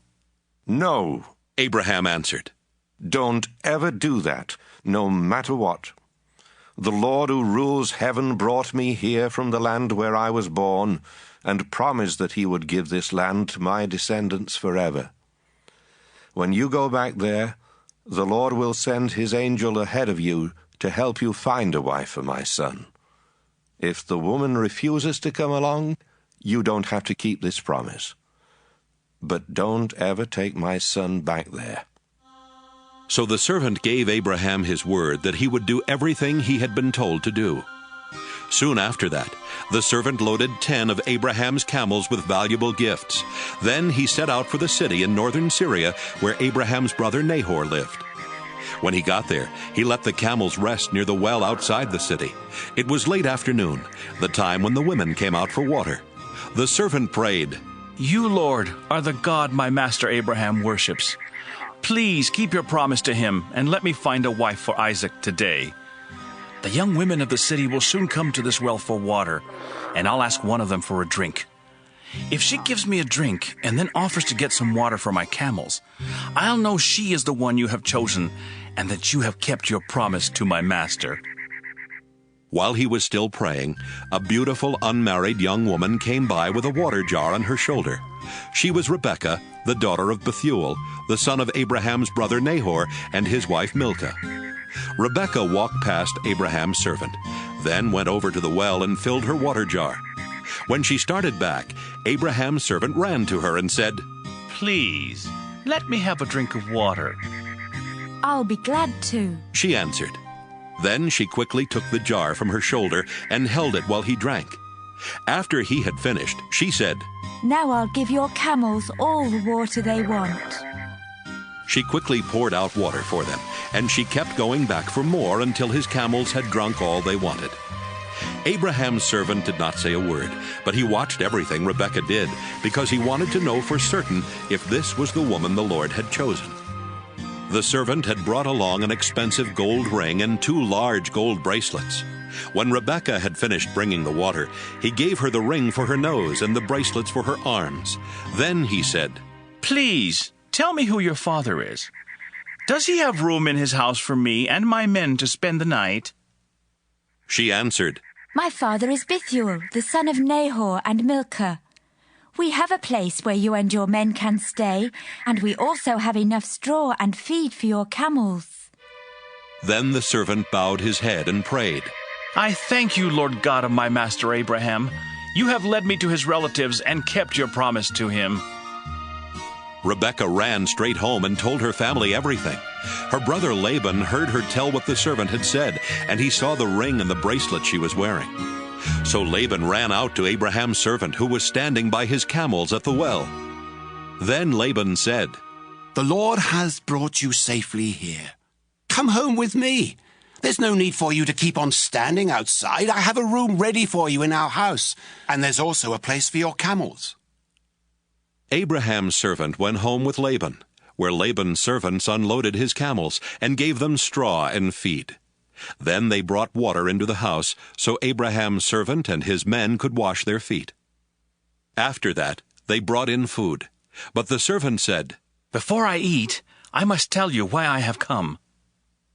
"Go ahead and tell us," Laban answered. The servant explained, "I am Abraham's servant. The Lord has been good to my master, and he has made him very rich. He has given him many sheep, goats, cattle, camels, and donkeys, as well as a lot of silver and gold, and many slaves. Sarah, my master's wife, didn't have any children until she was very old. Then she had a son, and my master has given him everything. I solemnly promised my master that I would do what he said, and he told me, 'Don't choose a wife for my son from the women in this land of Canaan. Instead, go back to the land where I was born, and find a wife for my son from among my relatives.' I asked my master, 'What if the young woman refuses to come with me?' My master answered, 'I have always obeyed the Lord, and he will send his angel to help you find my son a wife from among my own relatives. But if they refuse to let her come back with you, then you are freed from your promise.' When I came to the well today, I silently prayed, 'You, Lord, are the God my master Abraham worships, so please lead me to a wife for his son while I am here at the well. When a young woman comes out to get water, I'll ask her to give me a drink. If she gives me a drink and offers to get some water for my camels, I'll know she is the one you have chosen. Even before I had finished praying, Rebekah came by with a water jar on her shoulder. When she had filled the jar, I asked her for a drink. She quickly lowered the jar from her shoulder and said, "Have a drink, then I'll get water for your camels." So I drank, and after that she got some water for my camels. I asked her who her father was, and she answered, "My father is Bethuel, the son of Nahor and Milcah." Right away I put the ring in her nose and the bracelets on her arms. Then I bowed my head and gave thanks to the God my master Abraham worships. The Lord had led me straight to my master's relatives, and I had found a wife for his son. Now, please tell me if you are willing to do the right thing for my master. Will you treat him fairly, or do I have to look for another young woman?" Laban and Bethuel answered, "The Lord has done this. We have no choice in the matter. Take Rebekah with you. She can marry your master's son, just as the Lord has said." Abraham's servant bowed down and thanked the Lord. Then he gave clothing as well as silver and gold jewelry to Rebekah. He also gave expensive gifts to her brother and her mother. Abraham's servant and the men with him ate and drank, then spent the night there. The next morning they got up, and the servant told Rebekah's mother and brother, "I would like to go back to my master now." "Let Rebekah stay with us for a week or 10 days," they answered. "Then she may go." But he said, "Don't make me stay any longer. The Lord has already helped me find a wife for my master's son. Now let us return." They answered, "Let's ask Rebekah what she wants to do." They called her and asked, "Are you willing to leave with this man right now?" "Yes," she answered.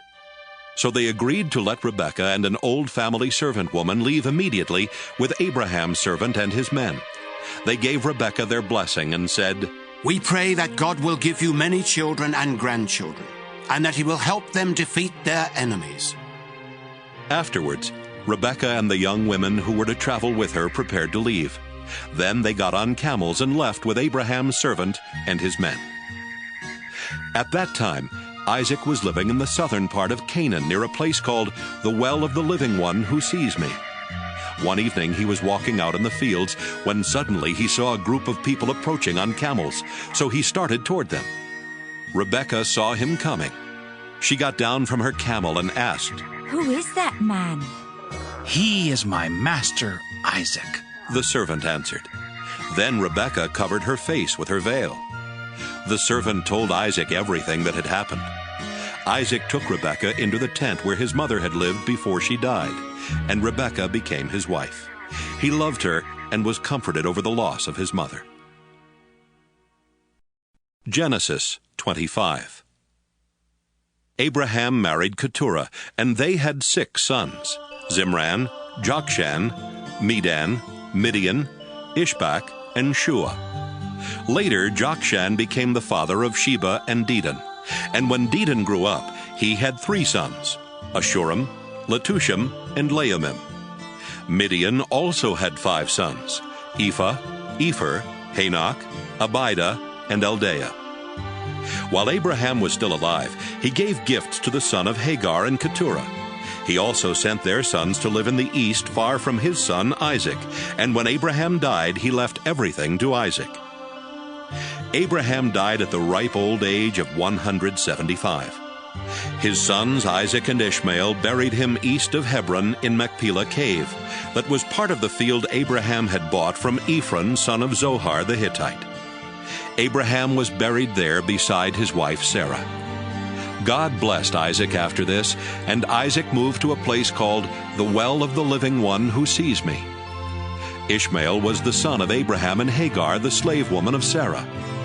Ishmael had 12 sons in this order: Nebaioth, Kedar, Adbeel, Mibsam, Mishma, Duma, Massa, Hadad, Tema, Jeter, Naphish, and Kedemah.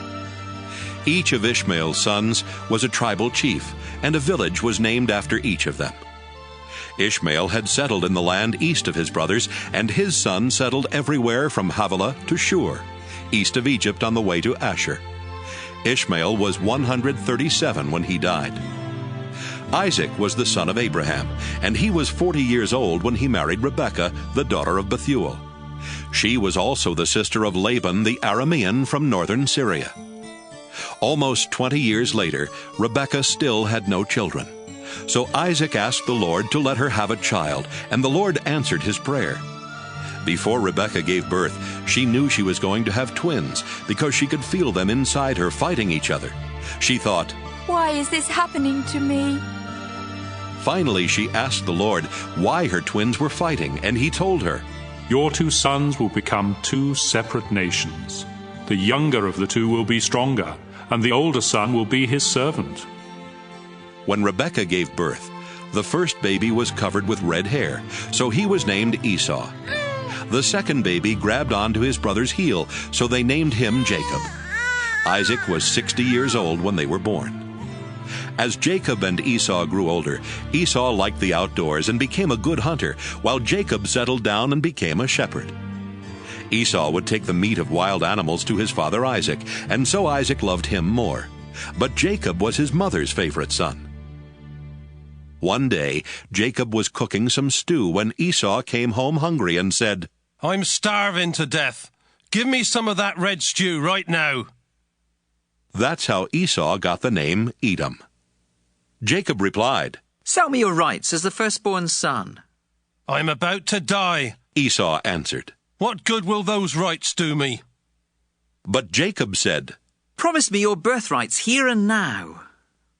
And that's what Esau did. Jacob then gave Esau some bread and some of the bean stew, and when Esau had finished eating and drinking, he just got up and left, showing how little he thought of his rights as the firstborn. Genesis 26.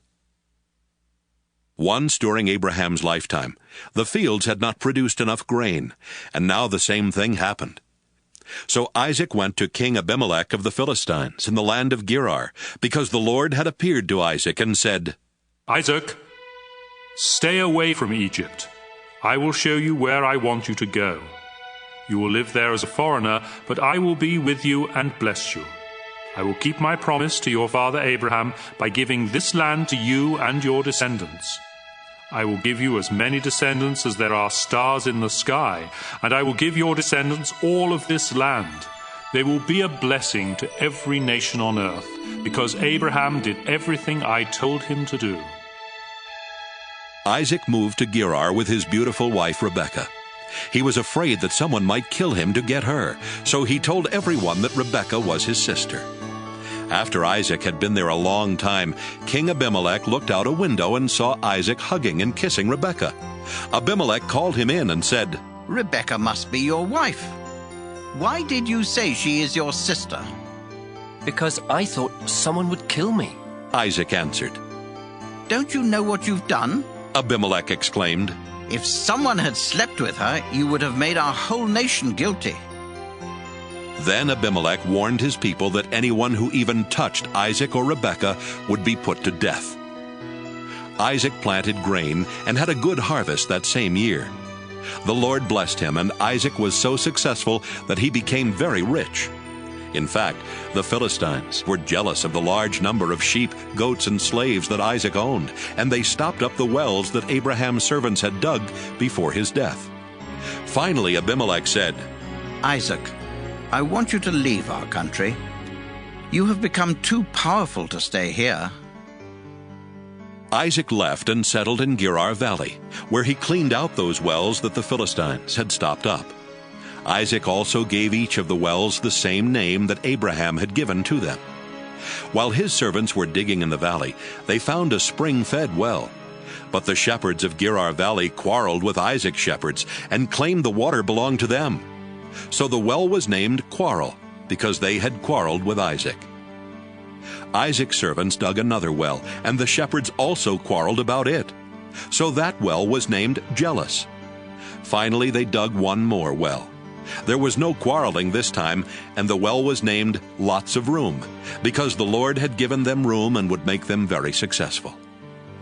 Isaac went on to Beersheba, where the Lord appeared to him that night and told him, "Don't be afraid. I am the God who was worshipped by your father Abraham, my servant. I will be with you and bless you, and because of Abraham, I will give you many descendants." Isaac built an altar there and worshipped the Lord. Then he set up camp, and his servant started digging a well. Meanwhile, Abimelech had left Gerar and was taking his adviser Ahuzzath and his army commander Phicol to see Isaac. When they arrived, Isaac asked, "Why are you here? Didn't you send me away because you hated me?" They answered, "We now know for certain that the Lord is with you, and we have decided there needs to be a peace treaty between you and us. So let us make a solemn agreement not to harm each other. Remember, we have never hurt you, and when we sent you away, we let you go in peace. The Lord has truly blessed you." Isaac gave a big feast for them, and everyone ate and drank. Early the next morning, Isaac and the others made a solemn agreement. Then he let them go in peace. Later that same day, Isaac's servants came and said, "We've struck water." So Isaac named the well Shibah, and the town is still called Beersheba. When Esau was 40, he married Judith, the daughter of Beri the Hittite, and Basemath, the daughter of Elon the Hittite. But these two women brought a lot of grief to his parents, Isaac and Rebekah. Genesis 27. After Isaac had become old and almost blind, he called in his firstborn son Esau, who asked him, "Father, what can I do for you?" Isaac replied, "I am old and might die at any time. So take your bow and arrows, then go out in the fields and kill a wild animal. Cook some of that tasty food that I love so much, and bring it to me. I want to eat it once more and give you my blessing before I die." Rebekah had been listening, and as soon as Esau left to go hunting, she said to Jacob, "I heard your father tell Esau to kill a wild animal and cook some tasty food for your father before he dies. Your father said this because he wants to bless your brother with the Lord as his witness. Now, my son, listen carefully to what I want you to do. Go and kill 2 of your best young goats and bring them to me.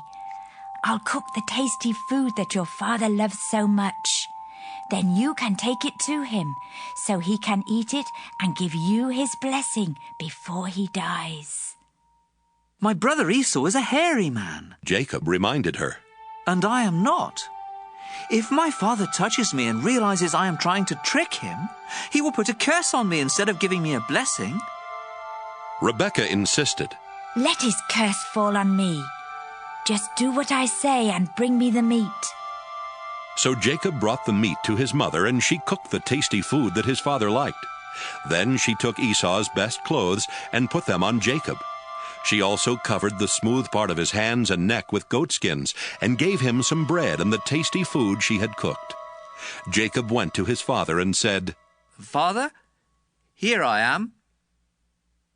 "Which one of my sons are you?" his father asked. Jacob replied, "I am Esau, your firstborn, and I have done what you told me. Please sit up and eat the meat I have brought. Then you can give me your blessing." Isaac asked, "My son, how did you find an animal so quickly?" The Lord your God was kind to me," Jacob answered.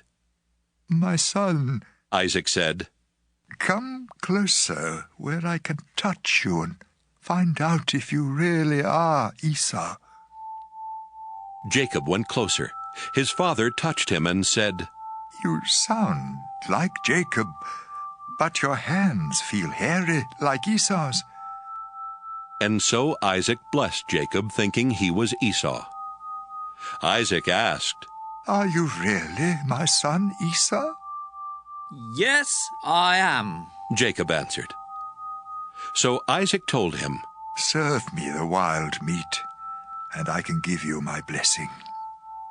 Jacob gave him some meat, and he ate it. He also gave him some wine, and he drank it. Then Isaac said, "Son, come over here and kiss me." While Jacob was kissing him, Isaac caught the smell of his clothes and said, "The smell of my son is like a field the Lord has blessed. God will bless you, my son, with dew from heaven and with fertile fields, rich with grain and grapes. Nations will be your servants and bow down to you. You will rule over your brothers, and they will kneel at your feet. Anyone who curses you will be cursed. Anyone who blesses you will be blessed." Right after Isaac had given Jacob his blessing and Jacob had gone, Esau came back from hunting. He cooked the tasty food, brought it to his father, and said, "Father, please sit up and eat the meat I've brought you, so you can give me your blessing." "Who are you?" Isaac asked. "I am Esau, your firstborn son." Isaac started trembling and said, "Then who brought me some wild meat right before you came in? I ate it and gave him a blessing that cannot be taken back." Esau cried loudly and begged, "Father, give me a blessing too." Isaac answered, "Your brother tricked me and stole your blessing." Esau replied, "My brother deserves the name Jacob, because he has already cheated me twice. The first time he cheated me out of my rights as the firstborn son, and now he has cheated me out of my blessing." Then Esau asked his father, "Don't you still have any blessing left for me?" "My son," Isaac answered, "I have made Jacob the ruler over you and your brothers, and all of you will be his servants. I have also promised him all the grain and grapes that he needs. There's nothing left that I can do for you." "Father," Esau asked, "don't you have more than one blessing? You can surely give me a blessing too." Then Esau started crying again. So his father said, "Your home will be far from that fertile land, where dew comes down from the heavens. You will live by the power of your sword and be your brother's slave. But when you decide to be free, you will break loose." Esau hated his brother Jacob because he had stolen the blessing that was supposed to be his. So he said to himself, "Just as soon as my father dies, I'll kill Jacob." When Rebekah found out what Esau planned to do, she sent for Jacob and told him, "Son, your brother Esau is just waiting for the time when he can kill you. Now listen carefully and do what I say.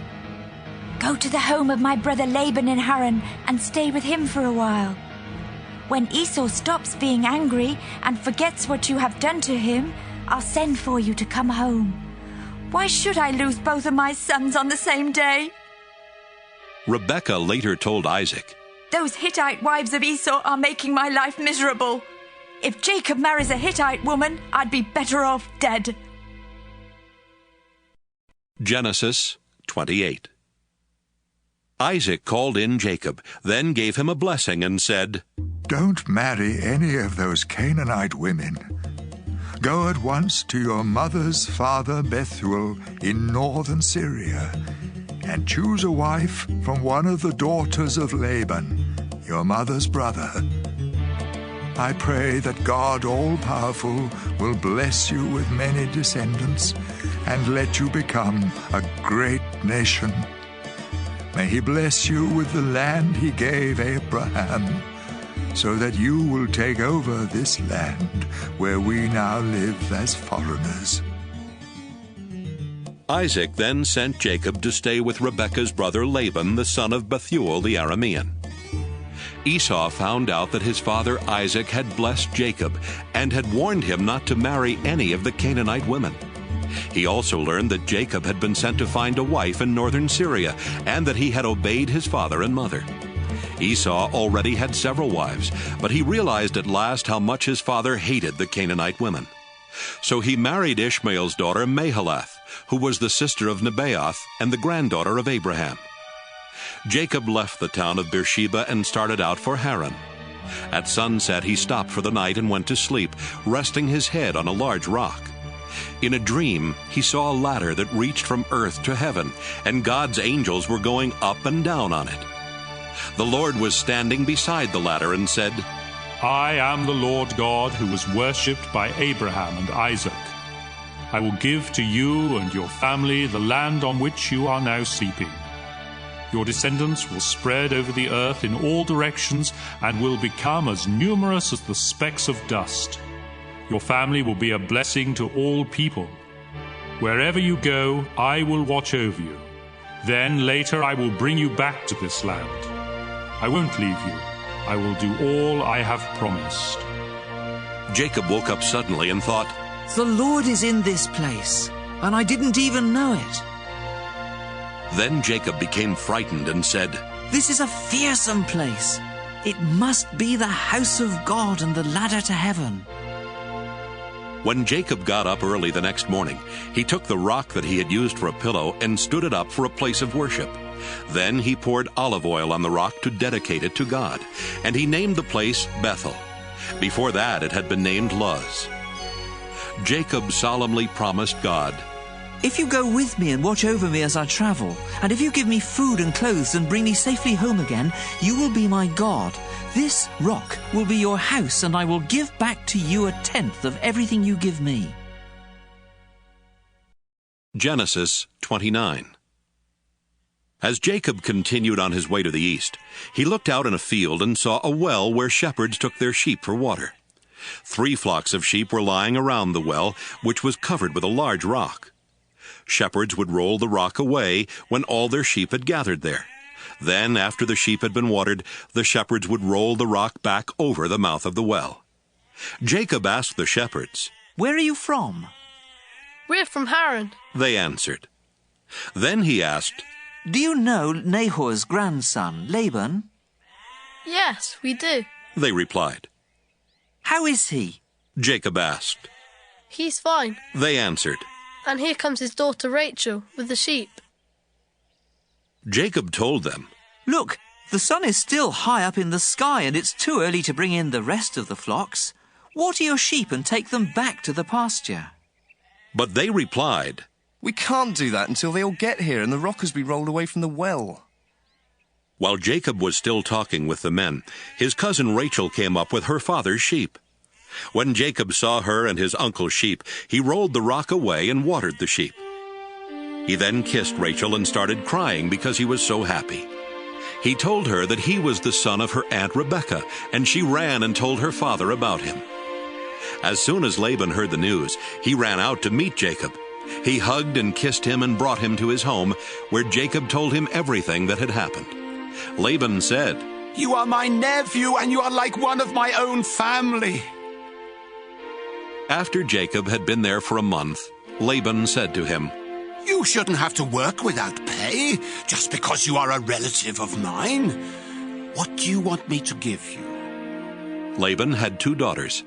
Leah was older than Rachel, but her eyes didn't sparkle, while Rachel was beautiful and had a good figure. Since Jacob was in love with Rachel, he answered, If you will let me marry Rachel, I'll work 7 years for you. Laban replied, It's better for me to let you marry Rachel than for someone else to have her. So stay and work for me. Jacob worked 7 years for Laban, but the time seemed like only a few days because he loved Rachel so much. Jacob said to Laban, The time is up, and I want to marry Rachel now. So Laban gave a big feast and invited all their neighbors. But that evening, he brought Leah to Jacob, who married her and spent the night with her. Laban also gave Zilpah to Leah as her servant woman. The next morning, Jacob found out that he had married Leah, and he asked Laban, Why did you do this to me? Didn't I work to get Rachel? Why did you trick me? Laban replied, In our country, the older daughter must get married first. After you spend this week with Leah, you may also marry Rachel. But you will have to work for me another 7 years. At the end of the week of celebration, Laban let Jacob marry Rachel, and he gave her his servant woman Bilhah. Jacob loved Rachel more than he did Leah, but he had to work another 7 years for Laban. The Lord knew that Jacob loved Rachel more than he did Leah, and so he gave children to Leah, but not to Rachel. Leah gave birth to a son and named him Reuben, because she said, "The Lord has taken away my sorrow. Now my husband will love me more than he does Rachel." She had a second son and named him Simeon, because she said, "The Lord has heard that my husband doesn't love me." When Leah's third son was born, she said, "Now my husband will hold me close." So this son was named Levi. She had one more son and named him Judah, because she said, "I'll praise the Lord." Genesis 30. Rachel was very jealous of Leah for having children, and she said to Jacob, "I'll die if you don't give me some children." But Jacob became upset with Rachel and answered, "Don't blame me. I'm not God." "Here, take my servant Bilhah. Rachel told him. Have children by her, and I'll let them be born on my knees, to show that they are mine." Then Rachel let Jacob marry Bilhah, and they had a son. Rachel named him Dan, because she said, "God has answered my prayers. He has judged me and given me a son." When Bilhah and Jacob had a second son, Rachel said, "I've struggled hard with my sister, and I've won." So she named the boy Naphtali. When Leah realized she could not have any more children, she let Jacob marry her servant Zilpah, and they had a son. "I'm really lucky," Leah said, and she named the boy Gad. When they had another son, Leah exclaimed, "I'm happy now, and all the women will say how happy I am." So she named him Asher. During the time of the wheat harvest, Reuben found some love flowers and took them to his mother Leah. Rachel asked Leah for some of them, but Leah said, "It's bad enough that you stole my husband. Now you want my son's love flowers too." "All right," Rachel answered. "Let me have the flowers, and you can sleep with Jacob tonight." That evening, when Jacob came in from the fields, Leah told him, "You're sleeping with me tonight. I hired you with my son's love flowers." They slept together that night, and God answered Leah's prayers by giving her a fifth son. Leah shouted, "God has rewarded me for letting Jacob marry my servant." And she named the boy Issachar. When Leah had another son, she exclaimed, "God has given me a wonderful gift, and my husband will praise me for giving him 6 sons." So she named the boy Zebulun. Later, Leah had a daughter and named her Dinah. Finally, God remembered Rachel. He answered her prayer by giving her a son. "God has taken away my disgrace," she said. "I'll name the boy Joseph, and I'll pray that the Lord will give me another son." After Joseph was born, Jacob said to Laban, "Release me from our agreement and let me return to my own country. You know how hard I've worked for you, so let me take my wives and children and leave."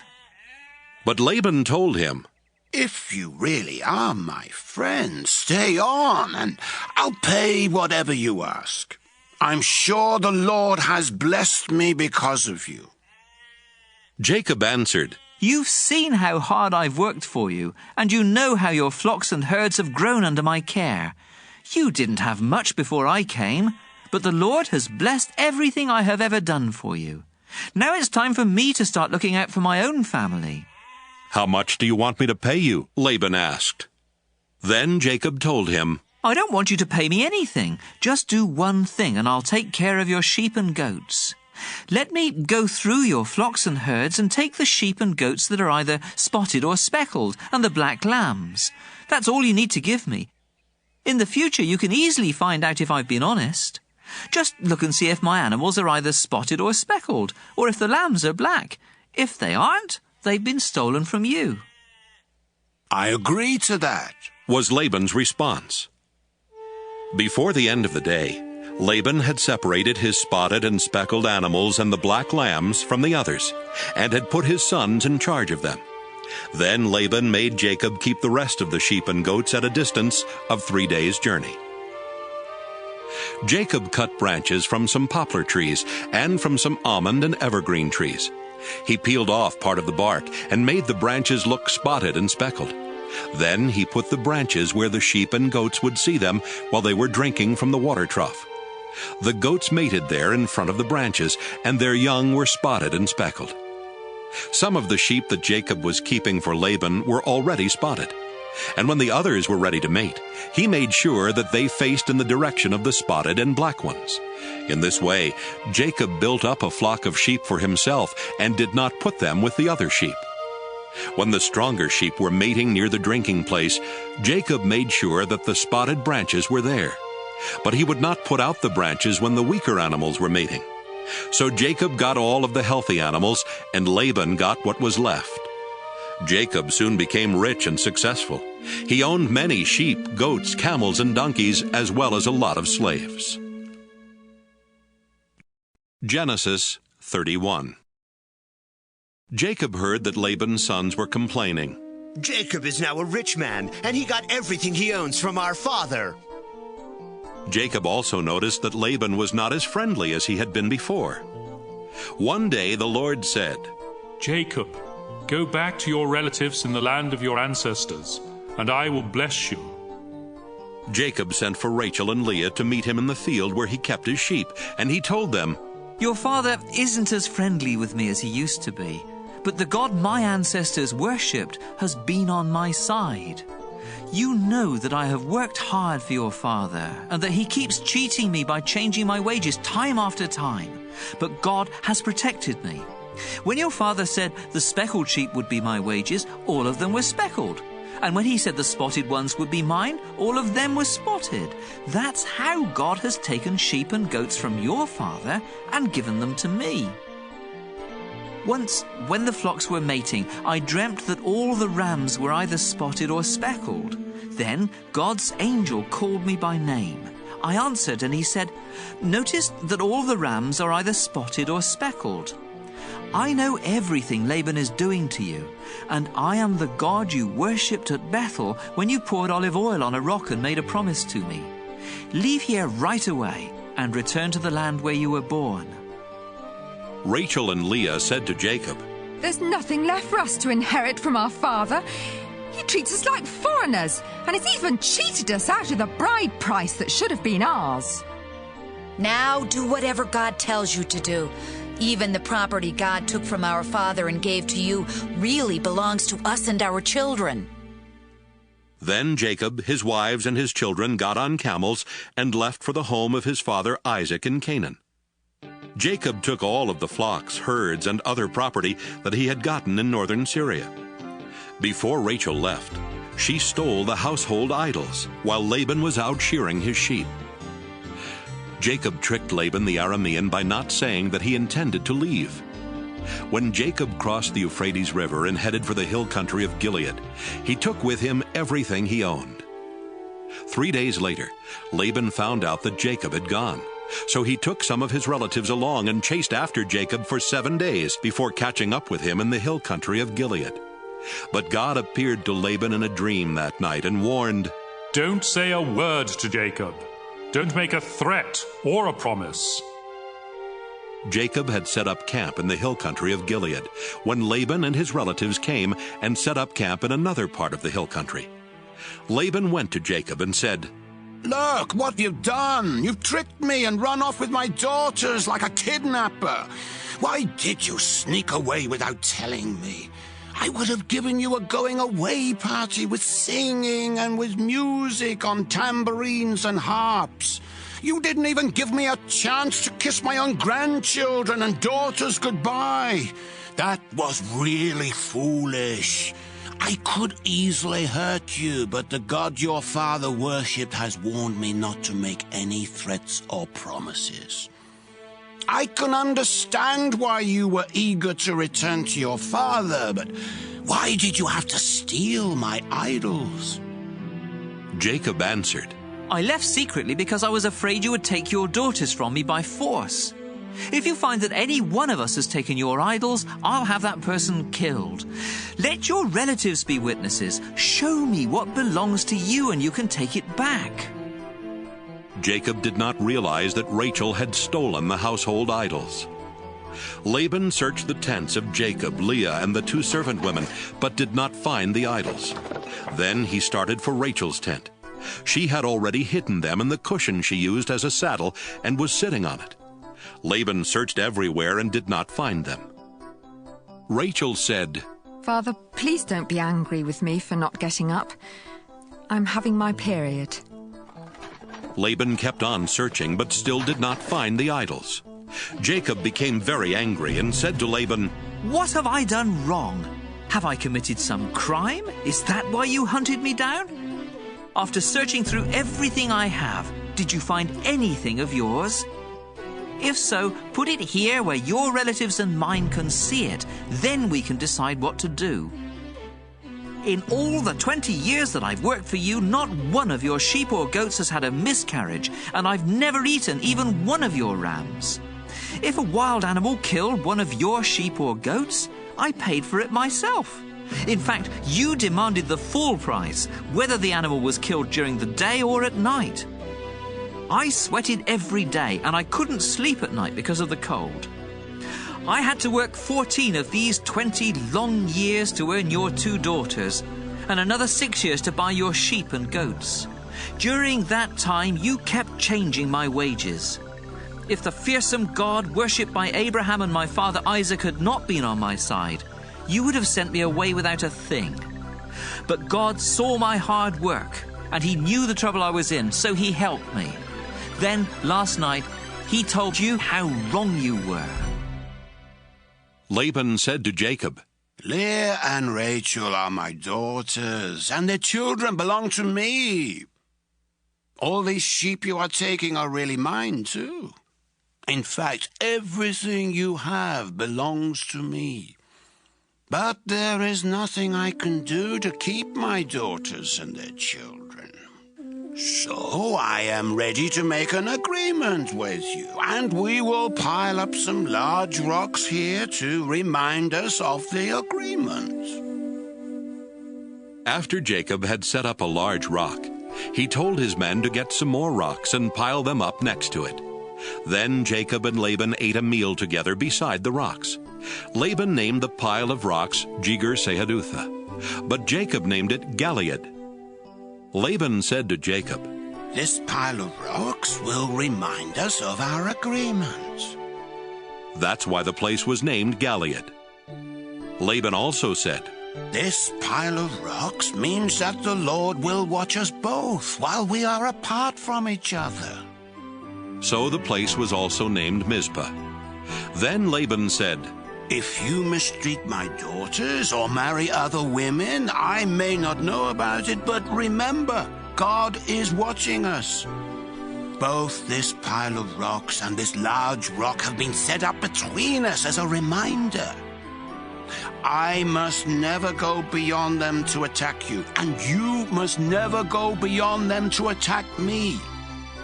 My father Nahor, your grandfather Abraham, and their ancestors all worship the same God, and he will make sure that we each keep the agreement."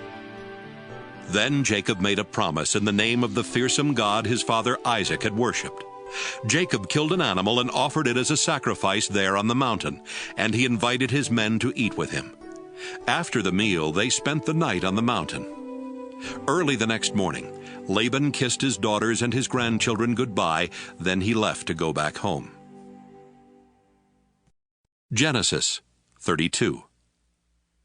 As Jacob was on his way back home, some of God's angels came and met him. When Jacob saw them, he said, "This is God's camp." So he named the place Mahanaim. Jacob sent messengers on ahead to Esau, who lived in the land of Seir, also known as Edom. Jacob told them to say to Esau, "Master, I am your servant. I have lived with Laban all this time, and now I own cattle, donkeys, and sheep, as well as many slaves. Master, I am sending these messengers in the hope that you will be kind to me." When the messengers returned, they told Jacob, "We went to your brother Esau, and now he's heading this way with 400 men." Jacob was so frightened that he divided his people, sheep, cattle, and camels into 2 groups. He thought, "If Esau attacks one group, perhaps the other can escape." Then Jacob prayed, "You, Lord, are the God who was worshipped by my grandfather Abraham and by my father Isaac. You told me to return home to my family, and you promised to be with me and make me successful. I don't deserve all the good things you have done for me, your servant. When I first crossed the Jordan, I had only my walking stick, but now I have 2 large groups of people and animals. Please rescue me from my brother. I am afraid he will come and attack not only me, but my wives and children as well. But you have promised that I would be a success, and that someday it will be as hard to count my descendants as it is to count the stars in the sky." After Jacob had spent the night there, he chose some animals as gifts for Esau: 200 female goats and 20 males, 200 female sheep and 20 males, 30 female camels with their young, 40 cows and 10 bulls, and 20 female donkeys and 10 males. Jacob put servants in charge of each herd and told them, "Go ahead of me and keep a space between each herd." Then he said to the servant in charge of the first herd, "When Esau meets you, he will ask whose servant you are. He will want to know where you are going and who owns those animals in front of you. So tell him, they belong to your servant Jacob, who is coming this way. He is sending them as a gift to his master Esau." Jacob also told the men in charge of the second and third herds and those who followed to say the same thing when they met Esau. And Jacob told them to be sure to say that he was right behind them. Jacob hoped the gifts would make Esau friendly, so Esau would be glad to see him when they met. Jacob's men took the gifts on ahead of him, but he spent the night in camp. Jacob got up in the middle of the night and took his wives, his 11 children, and everything he owned across to the other side of the Jabbok River for safety. Afterwards, Jacob went back and spent the rest of the night alone. A man came and fought with Jacob until just before daybreak. When the man saw that he could not win, he struck Jacob on the hip and threw it out of joint. They kept on wrestling until the man said, "Let go of me. It's almost daylight." "You can't go until you bless me," Jacob replied. Then the man asked, "What is your name?" "Jacob," he answered. The man said, "Your name will no longer be Jacob. You have wrestled with God and with men, and you have won. That's why your name will be Israel." Jacob said, "Now tell me your name." "Don't you know who I am?" he asked, and he blessed Jacob. Jacob said, "I have seen God face to face, and I am still alive." So he named the place Peniel. The sun was coming up as Jacob was leaving Peniel. He was limping because he had been struck on the hip, and the muscle on his hip joint had been injured. That's why even today the people of Israel don't eat the hip muscle of any animal. Genesis 33. Later that day, Jacob met Esau coming with his 400 men. So Jacob had his children walk with their mothers.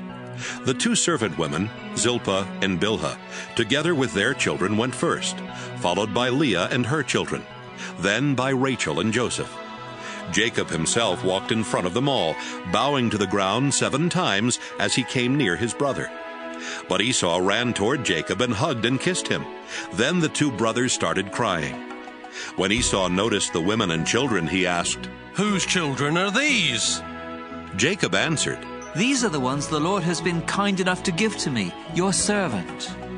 Then the 2 servant women and their children came and bowed down to Esau. Next, Leah and her children came and bowed down. Finally, Joseph and Rachel also came and bowed down. Esau asked Jacob, "What did you mean by these herds I met along the road?" "Master," Jacob answered, "I sent them so that you would be friendly to me." "But brother, I already have plenty," Esau replied. "Keep them for yourself." "No, Jacob said, "Please accept these gifts as a sign of your friendship for me. When you welcomed me and I saw your face, it was like seeing the face of God. Please accept these gifts I brought to you. God has been good to me, and I have everything I need." Jacob kept insisting until Esau accepted the gifts. "Let's get ready to travel," Esau said. "I'll go along with you." But Jacob answered, "Master, you know traveling is hard on children, and I have to look after the sheep and goats that are nursing their young. If my animals travel too much in one day, they will all die. Why don't you go on ahead and let me travel along slowly with the children, the herds and the flocks? We can meet again in the country of Edom." Esau replied, "Let me leave some of my men with you." "You don't have to do that," Jacob answered.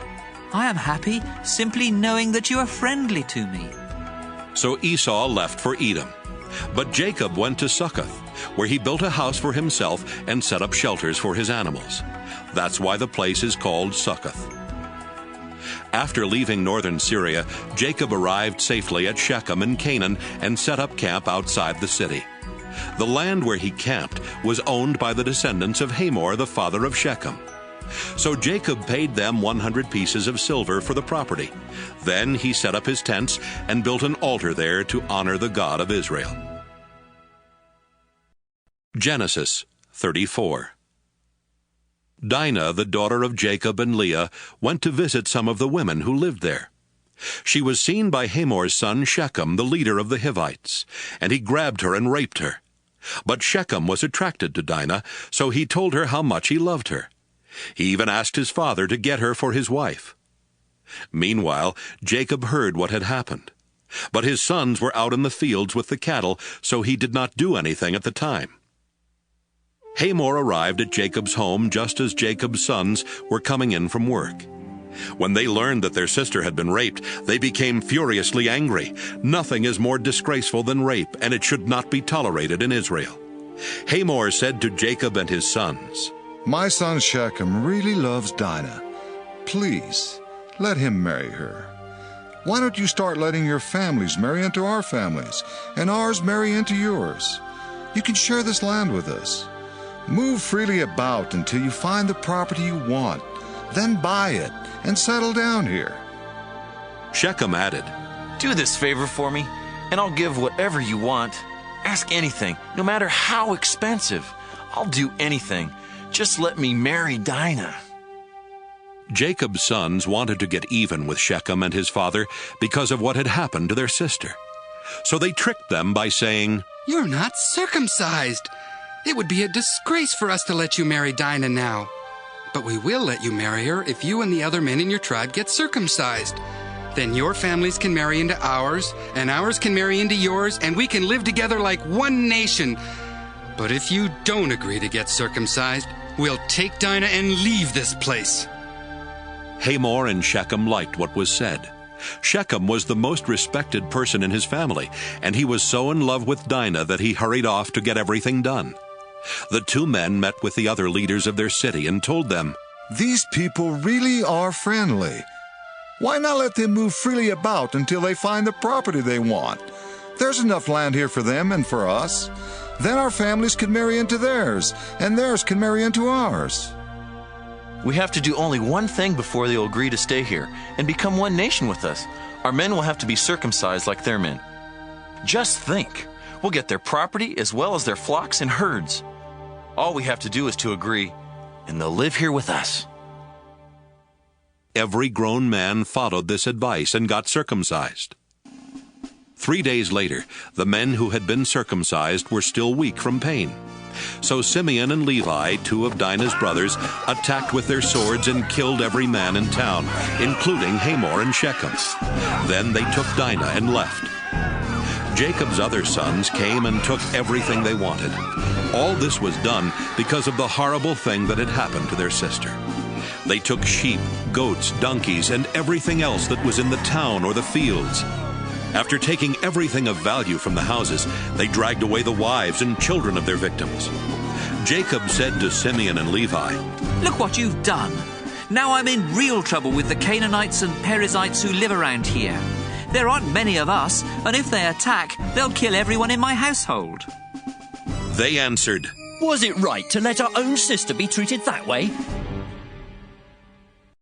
Genesis 35. God told Jacob, "Return to Bethel, where I appeared to you when you were running from your brother Esau. Make your home there and build an altar for me." Jacob said to his family and to everyone else who was traveling with him, "Get rid of your foreign gods. Then make yourselves acceptable to worship God and put on clean clothes. Afterwards we'll go to Bethel. I will build an altar there for God who answered my prayers when I was in trouble and who has always been at my side." So everyone gave Jacob their idols and their earrings, and he buried them under the oak tree near Shechem. While Jacob and his family were traveling through Canaan, God terrified the people in the town so much that no one dared bother them. Finally, they reached Bethel, also known as Luz. Jacob built an altar there and called it God of Bethel, because that was the place where God had appeared to him when he was running from Esau. While they were there, Rebekah's personal servant Deborah died. They buried her under an oak tree and called it Weeping Oak. After Jacob came back to the land of Canaan, God appeared to him again. This time he gave Jacob a new name and blessed him by saying, "I am God all-powerful, and from now on your name will be Israel instead of Jacob. You will have many children.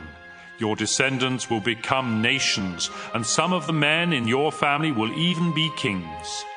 I will give you the land that I promised Abraham and Isaac, and it will belong to your family forever." After God had gone, Jacob set up a large rock so that he would remember what had happened there. Then he poured wine and olive oil on the rock to show that it was dedicated to God, and he named the place Bethel. Jacob and his family had left Bethel and were still a long way from Ephrath when the time came for Rachel's baby to be born. She was having a rough time, but the woman who was helping her said, "Don't worry, it's a boy." Rachel was at the point of death, and right before dying she said, "I'll name him Benoni." But Jacob called him Benjamin. Rachel was buried beside the road to Ephrath, which is also called Bethlehem. Jacob set up a tombstone over her grave, and it is still there. Jacob, also known as Israel, traveled to the south of Eder Tower, where he set up camp.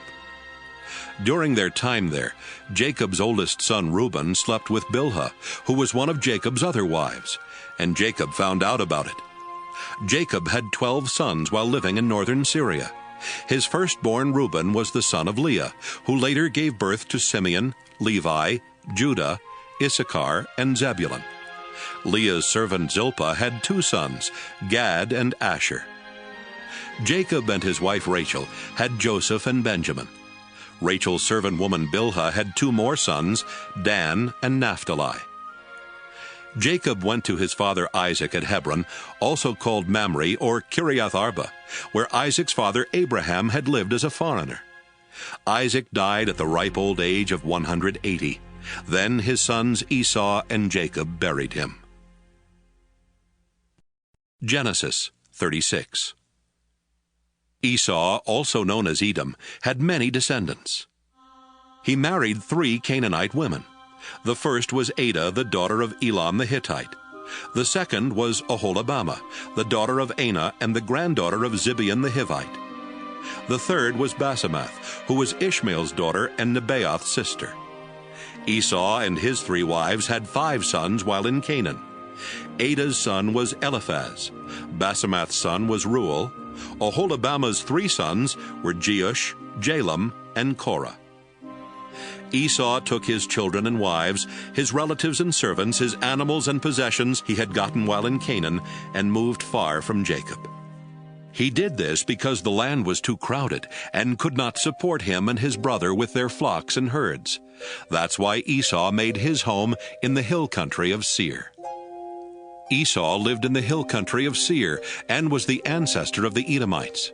Esau had 3 wives, Ada, Basemath, and Oholibamah. Here is a list of his descendants. Esau and Ada had a son named Eliphaz, whose sons were Teman, Omar, Zepho, Gatam, and Kenaz.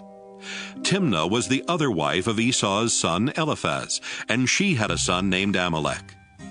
Esau and Basemath had a son named Reuel, whose sons were Nahath, Zerah, Shammah, and Mizah. Esau and Oholibamah had 3 sons, Jeush, Jalam, and Korah. Esau and Ada's oldest son was Eliphaz, and the clans that descended from him were Teman, Omar, Zepho, Kenaz, Korah, Gatam, and Amalek. These and Esau's other descendants lived in the land of Edom. The clans that descended from Esau and Basemath's son Reuel were Nahath, Zerah, Shammah, and Mizah.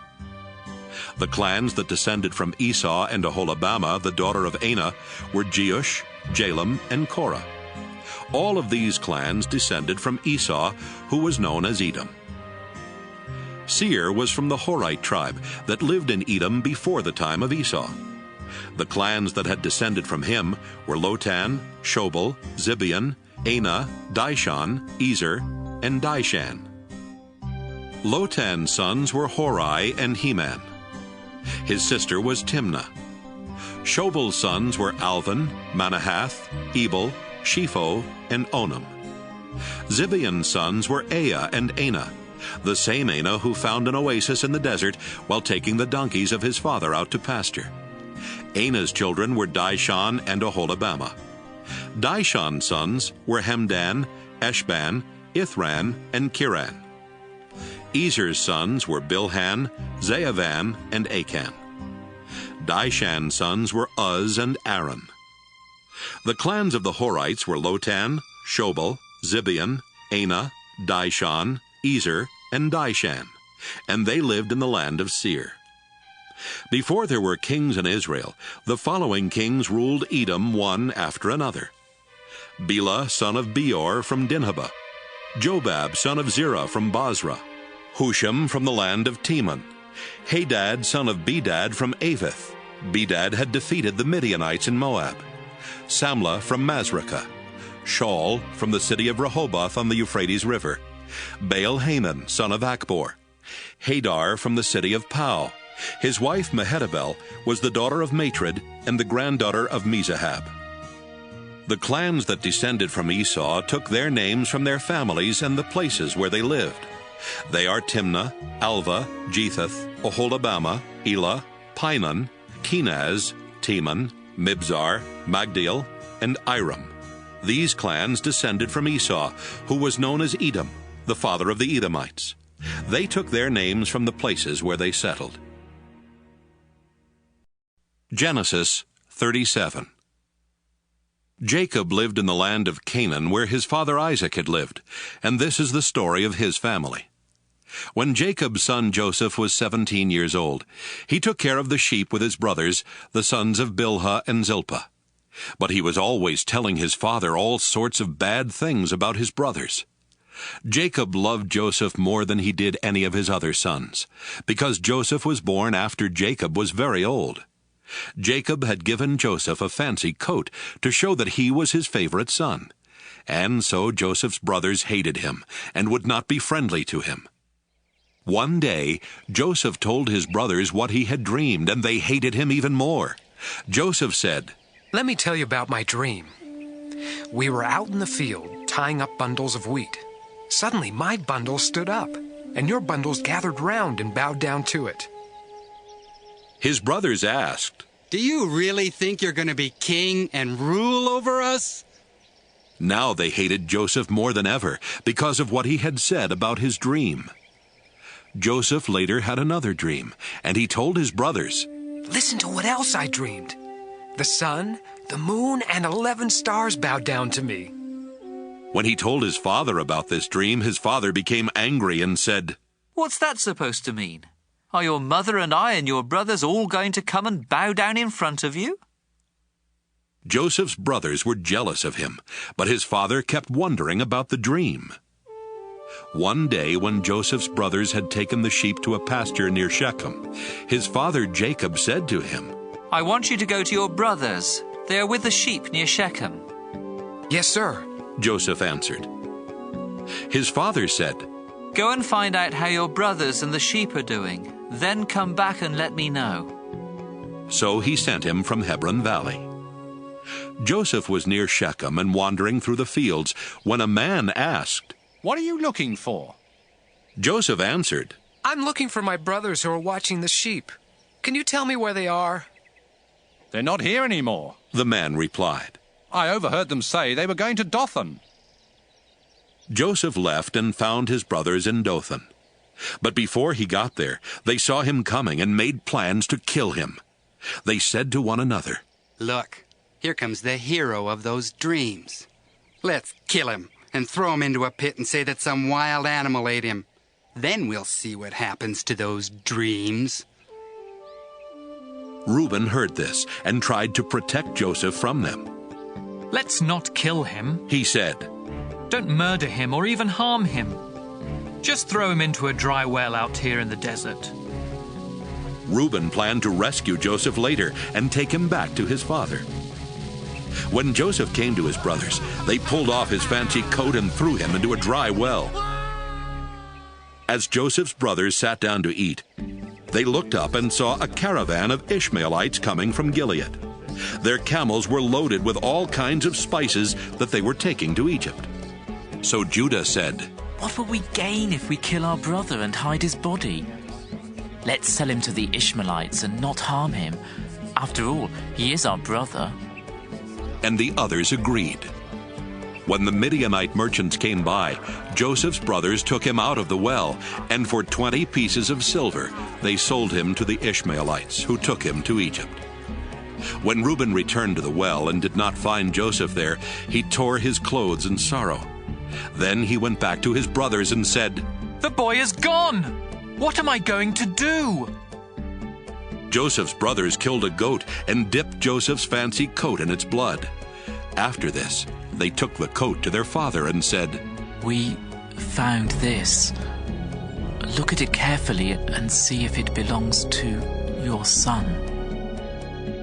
Jacob knew it was Joseph's coat and said, It's my son's coat. Joseph has been torn to pieces and eaten by some wild animal. Jacob mourned for Joseph a long time, and to show his sorrow, he tore his clothes and wore sackcloth.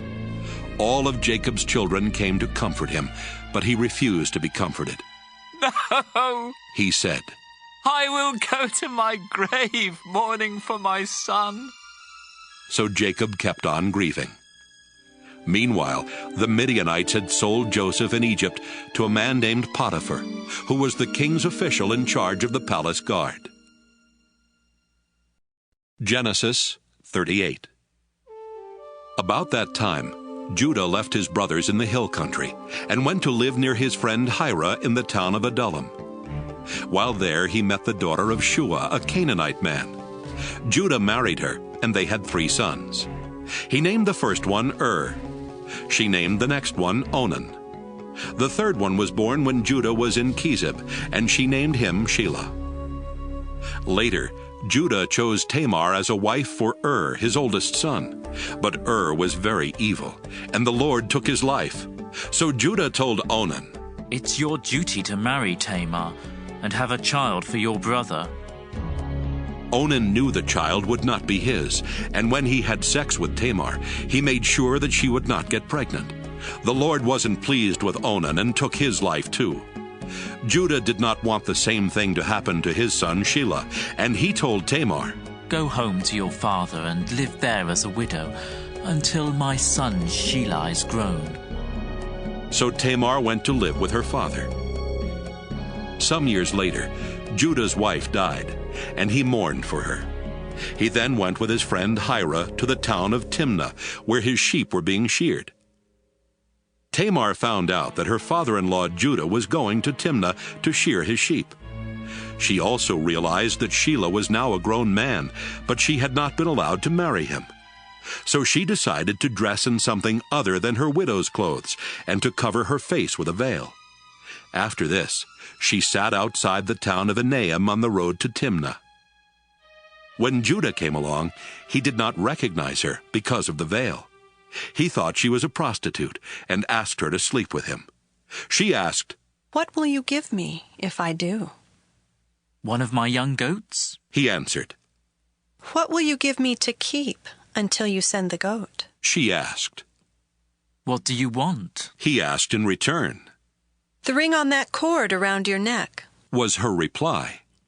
"I also want the special walking stick you have with you." He gave them to her. They slept together, and she became pregnant. After returning home, Tamar took off the veil and dressed in her widow's clothes again. Judah had his friend Hira take a goat to the woman, so he could get back the ring and walking stick, but she wasn't there.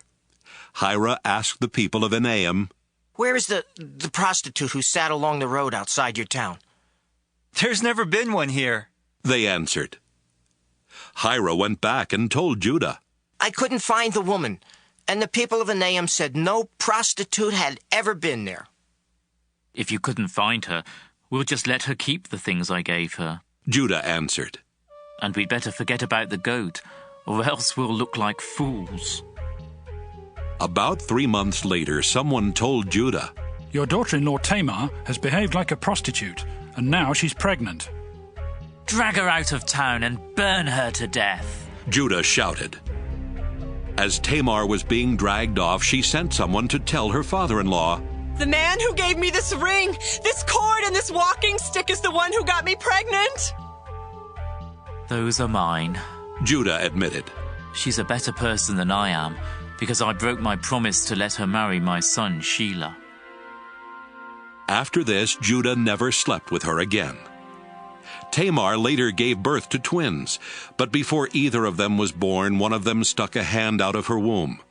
The woman who was helping tied a red thread around the baby's hand and explained, "This one came out first." Right away, his hand went back in, and the other child was born first. The woman then said, "What an opening you've made for yourself." So they named the baby Perez. When the brother with the red thread came out, they named him Zerah. Genesis 39. The Ishmaelites took Joseph to Egypt and sold him to Potiphar, the king's official in charge of the palace guard. So Joseph lived in the home of Potiphar, his Egyptian owner. Soon Potiphar realized that the Lord was helping Joseph to be successful in whatever he did. Potiphar liked Joseph and made him his personal assistant, putting him in charge of his house and all of his property. Because of Joseph, the Lord began to bless Potiphar's family and fields. Potiphar left everything up to Joseph, and with Joseph there, the only decision he had to make was what he wanted to eat. Joseph was well-built and handsome, and Potiphar's wife soon noticed him. She asked him to make love to her, but he refused and said, "My master isn't worried about anything in his house because he has placed me in charge of everything he owns. No one in my master's house is more important than I am. The only thing he hasn't given me is you, and that's because you are his wife. I won't sin against God by doing such a terrible thing as this."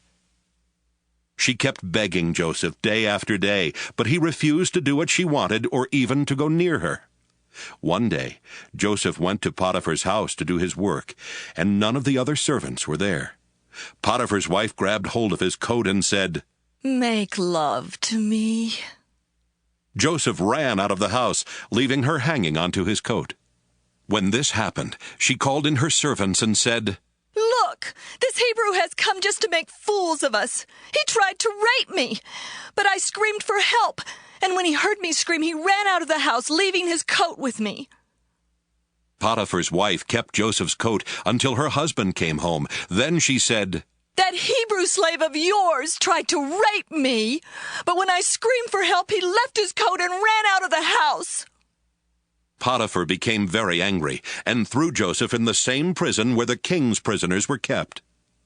While Joseph was in prison, the Lord helped him and was good to him. He even made the jailer like Joseph so much that he put him in charge of the other prisoners and of everything that was done in the jail. The jailer did not worry about anything because the Lord was with Joseph and made him successful in all that he did. Genesis 40. While Joseph was in prison, both the king's personal servant and his chief cook made the king angry, so he had them thrown into the same prison with Joseph. They spent a long time in prison, and Potiphar, the official in charge of the palace guard, made Joseph their servant. One night, each of the two men had a dream, but their dreams had different meanings. The next morning, when Joseph went to see the men, he could tell they were upset, and he asked, "Why are you so worried today?" "We each had a dream last night," they answered, "and there's no one to tell us what they mean." Joseph replied, "Doesn't God know the meaning of dreams? Now, tell me what you dreamed." The king's personal servant told Joseph, "In my dream, I saw a vine with 3 branches. As soon as it budded, it blossomed, and its grapes became ripe. I held the king's cup and squeezed the grapes into it. Then I gave the cup to the king." Joseph said, "This is the meaning of your dream. The 3 branches stand for 3 days, and in 3 days the king will pardon you. He will make you his personal servant again, and you will serve him his wine just as you used to do. But when these good things happen, please don't forget to tell the king about me so I can get out of this place. I was kidnapped from the land of the Hebrews, and here in Egypt I haven't done anything to deserve being thrown in jail." When the chief cook saw that Joseph had given a good meaning to the dream, he told Joseph, "I also had a dream. In it, I was carrying 3 bread baskets stacked on top of my head. The top basket was full of all kinds of baked things for the king, but birds were eating them." Joseph said, "This is the meaning of your dream. The 3 baskets are 3 days, and in 3 days the king will cut off your head. He will hang your body on a pole, and birds will come and peck at it." 3 days later, while the king was celebrating his birthday with a dinner for his officials, he sent for his personal servant and the chief cook. He put the personal servant back in his old job and had the cook put to death. Everything happened just as Joseph had said it would, but the king's personal servant completely forgot about Joseph. Genesis 41. 2 years later, the king of Egypt dreamed he was standing beside the Nile River. Suddenly, 7 fat, healthy cows came up from the river and started eating grass along the bank. Then 7 ugly, skinny cows came up out of the river and ate the fat, healthy cows. When this happened, the king woke up. The king went back to sleep and had another dream. This time, 7 full heads of grain were growing on a single stalk. Later, 7 other heads of grain appeared, but they were thin and scorched by the east wind. The thin heads of grain swallowed the 7 full heads. Again the king woke up, and it had only been a dream. The next morning the king was upset, so he called in his magicians and wise men and told them what he had dreamed. None of them could tell him what the dreams meant. The king's personal servant said, "Now I remember what I was supposed to do. When you were angry with me and your chief cook, you threw us both in jail in the house of the captain of the guard. One night we both had dreams, and each dream had a different meaning. A young Hebrew, who was a servant of the captain of the guard, was there with us at the time. When we told him our dreams, he explained what each of them meant, and everything happened just as he said it would. I got my job back, and the cook was put to death." The king sent for Joseph, who was quickly brought out of jail. He shaved, changed his clothes, and went to the king. The king said to him, "I had a dream, yet no one can explain what it means. I am told that you can interpret dreams." "Your Majesty," Joseph answered, "I can't do it myself, but God can give a good meaning to your dreams." The king told Joseph, "I dreamed I was standing on the bank of the Nile River. I saw 7 fat, healthy cows come up out of the river. They began feeding on the grass. Next, 7 skinny, bony cows came up out of the river. I have never seen such terrible-looking cows anywhere in Egypt. The skinny cows ate the fat ones, but you couldn't tell it because these skinny cows were just as skinny as they were before. Right away, I woke up. I also dreamed that I saw 7 heads of grain growing on one stalk. The heads were full and ripe. Then 7 other heads of grain came up. They were thin and scorched by a wind from the desert. These heads of grain swallowed the full ones. I told my dreams to the magicians, but none of them could tell me the meaning of the dreams. Joseph replied, Your Majesty, both of your dreams mean the same thing, and in them God has shown what he is going to do. The 7 good cows stand for 7 years, and so do the 7 good heads of grain. The 7 skinny, ugly cows that came up later also stand for 7 years, as do the 7 bad heads of grain that were scorched by the east wind. The dreams mean there will be 7 years when there won't be enough grain. It is just as I said. God has shown what he intends to do. For 7 years, Egypt will have more than enough grain, but that will be followed by 7 years when there won't be enough. The good years of plenty will be forgotten, and everywhere in Egypt, people will be starving. The famine will be so bad that no one will remember that once there had been plenty. God has given you 2 dreams to let you know that he has definitely decided to do this, and that he will do it soon. Your Majesty, you should find someone who is wise and will know what to do, so that you can put him in charge of all Egypt. Then appoint some other officials to collect 1/5 of every crop harvested in Egypt during the 7 years when there is plenty. Give them the power to collect the grain during those good years and to store it in your cities. It can be stored until it is needed during the 7 years when there won't be enough grain in Egypt. This will keep the country from being destroyed because of the lack of food. The king and his officials liked this plan.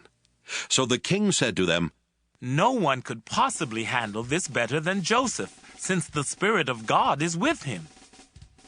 The king told Joseph, God is the only one who has shown you these things. No one else is as wise as you are or knows as much as you do. I'm putting you in charge of my palace, and everybody will have to obey you. No one will be over you except me. You are now governor of all Egypt. Then the king took off his royal ring and put it on Joseph's finger. He gave him fine clothes to wear and placed a gold chain around his neck. He also let him ride in the chariot next to his own, and people shouted, Make way for Joseph! So Joseph was governor of Egypt. The king told Joseph, Although I'm king, no one in Egypt is to do anything without your permission. He gave Joseph the Egyptian name Zaphanath-Paneah, and he let him marry Asenath, the daughter of Potipherah, a priest in the city of Heliopolis. Joseph traveled all over Egypt. Joseph was 30 when the king made him governor, and he went everywhere for the king. For 7 years there were big harvests of grain. Joseph collected and stored up the extra grain in the cities of Egypt near the fields where it was harvested. In fact, there was so much grain that they stopped keeping record, because it was like counting the grains of sand along the beach. Joseph and his wife had 2 sons before the famine began. Their first son was named Manasseh, which means, God has let me forget all my troubles and my family back home. His second son was named Ephraim, which means, God has made me a success in the land where I suffered. Egypt's 7 years of plenty came to an end, and the 7 years of famine began, just as Joseph had said. There was not enough food in other countries, but all over Egypt there was plenty. When the famine finally struck Egypt, the people asked the king for food, but he said, Go to Joseph and do what he tells you to do. The famine became bad everywhere in Egypt, so Joseph opened the storehouses and sold the grain to the Egyptians. People from all over the world came to Egypt because the famine was severe in their countries. Genesis 42.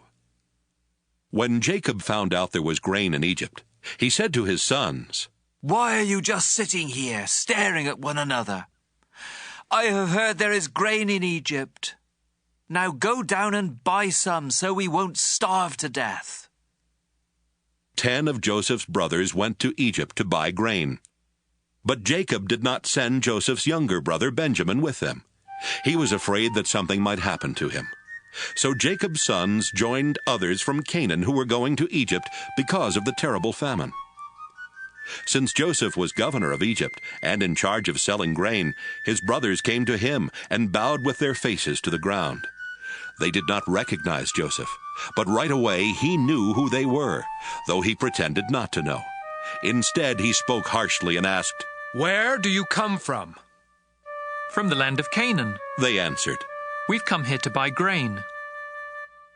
Joseph remembered what he had dreamed about them and said, "You're spies! You've come here to find out where our country is weak." "No, sir," they replied. "We're your servants, and we have only come to buy grain. We're honest men, and we come from the same family. We're not spies." "That isn't so," Joseph insisted. "You've come here to find out where our country is weak."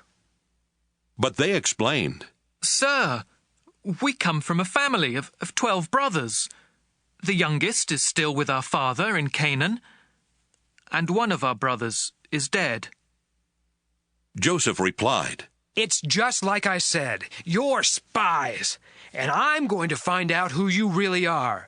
I swear by the life of the king that you won't leave this place until your youngest brother comes here. Choose one of you to go after your brother while the rest of you stay here in jail. That will show whether you are telling the truth. But if you are lying, I swear by the life of the king that you are spies." Joseph kept them all under guard for 3 days before saying to them, "Since I respect God, I'll give you a chance to save your lives. If you are honest men, one of you must stay here in jail, and the rest of you can take the grain back to your starving families. But you must bring your youngest brother to me. Then I'll know that you are telling the truth, and you won't be put to death." Joseph's brothers agreed and said to one another, "We're being punished because of Joseph. We saw the trouble he was in, but we refused to help him when he begged us. That's why these terrible things are happening." Reuben spoke up. "Didn't I tell you not to harm the boy? But you wouldn't listen. And now we have to pay the price for killing him." They did not know that Joseph could understand them, since he was speaking through an interpreter. Joseph turned away from them and cried, but soon he turned back and spoke to them again. Then he had Simeon tied up and taken away while they watched. Joseph gave orders for his brothers' grain sacks to be filled with grain, and for their money to be put in their sacks. He also gave orders for them to be given food for their journey home. After this was done, they each loaded the grain on their donkeys and left. When they stopped for the night, one of them opened his sack to get some grain for his donkey, and right away he saw his money bag. "Here's my money," he told his brothers. "Right here in my sack." They were trembling with fear as they stared at one another and asked themselves, "What has God done to us?" When they returned to the land of Canaan, they told their father Jacob everything that had happened to them. "The governor of Egypt was rude and treated us like spies. But we told him we're honest men, not spies. We come from a family of 12 brothers. The youngest is still with our father in Canaan, and the other is dead." Then the governor of Egypt told us, "I'll find out if you really are honest. Leave one of your brothers here with me while you take the grain to your starving families. But bring your youngest brother to me, so I can be certain that you are honest men and not spies. After that, I'll let your other brother go free, and you can stay here and trade." When the brothers started emptying their sacks of grain, they found their money bags in them. They were frightened, and so was their father Jacob, who said, "You have already taken my sons Joseph and Simeon from me, and now you want to take away Benjamin. Everything is against me. Reuben spoke up. Father, if I don't bring Benjamin back, you can kill both of my sons. Trust me with him, and I will bring him back. But Jacob said, I won't let my son Benjamin go down to Egypt with the rest of you. His brother is already dead, and he is the only son I have left.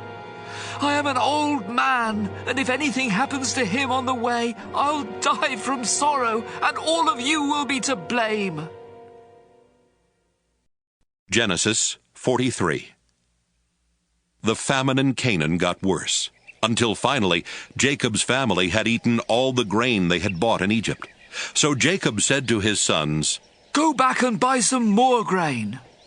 Judah replied, The governor strictly warned us that we would not be allowed to see him unless we brought our youngest brother with us. If you let us take Benjamin along, we will go and buy grain, but we won't go without him. Jacob asked, Why did you cause me so much trouble by telling the governor you had another brother? They answered, He asked a lot of questions about us and our family. He wanted to know if you were still alive and if we had any more brothers. All we could do was answer his questions. How could we know he would tell us to bring along our brother? Then Judah said to his father, Let Benjamin go with me, and we will leave right away, so that none of us will starve to death. I promise to bring him back safely, and if I don't, you can blame me as long as I live.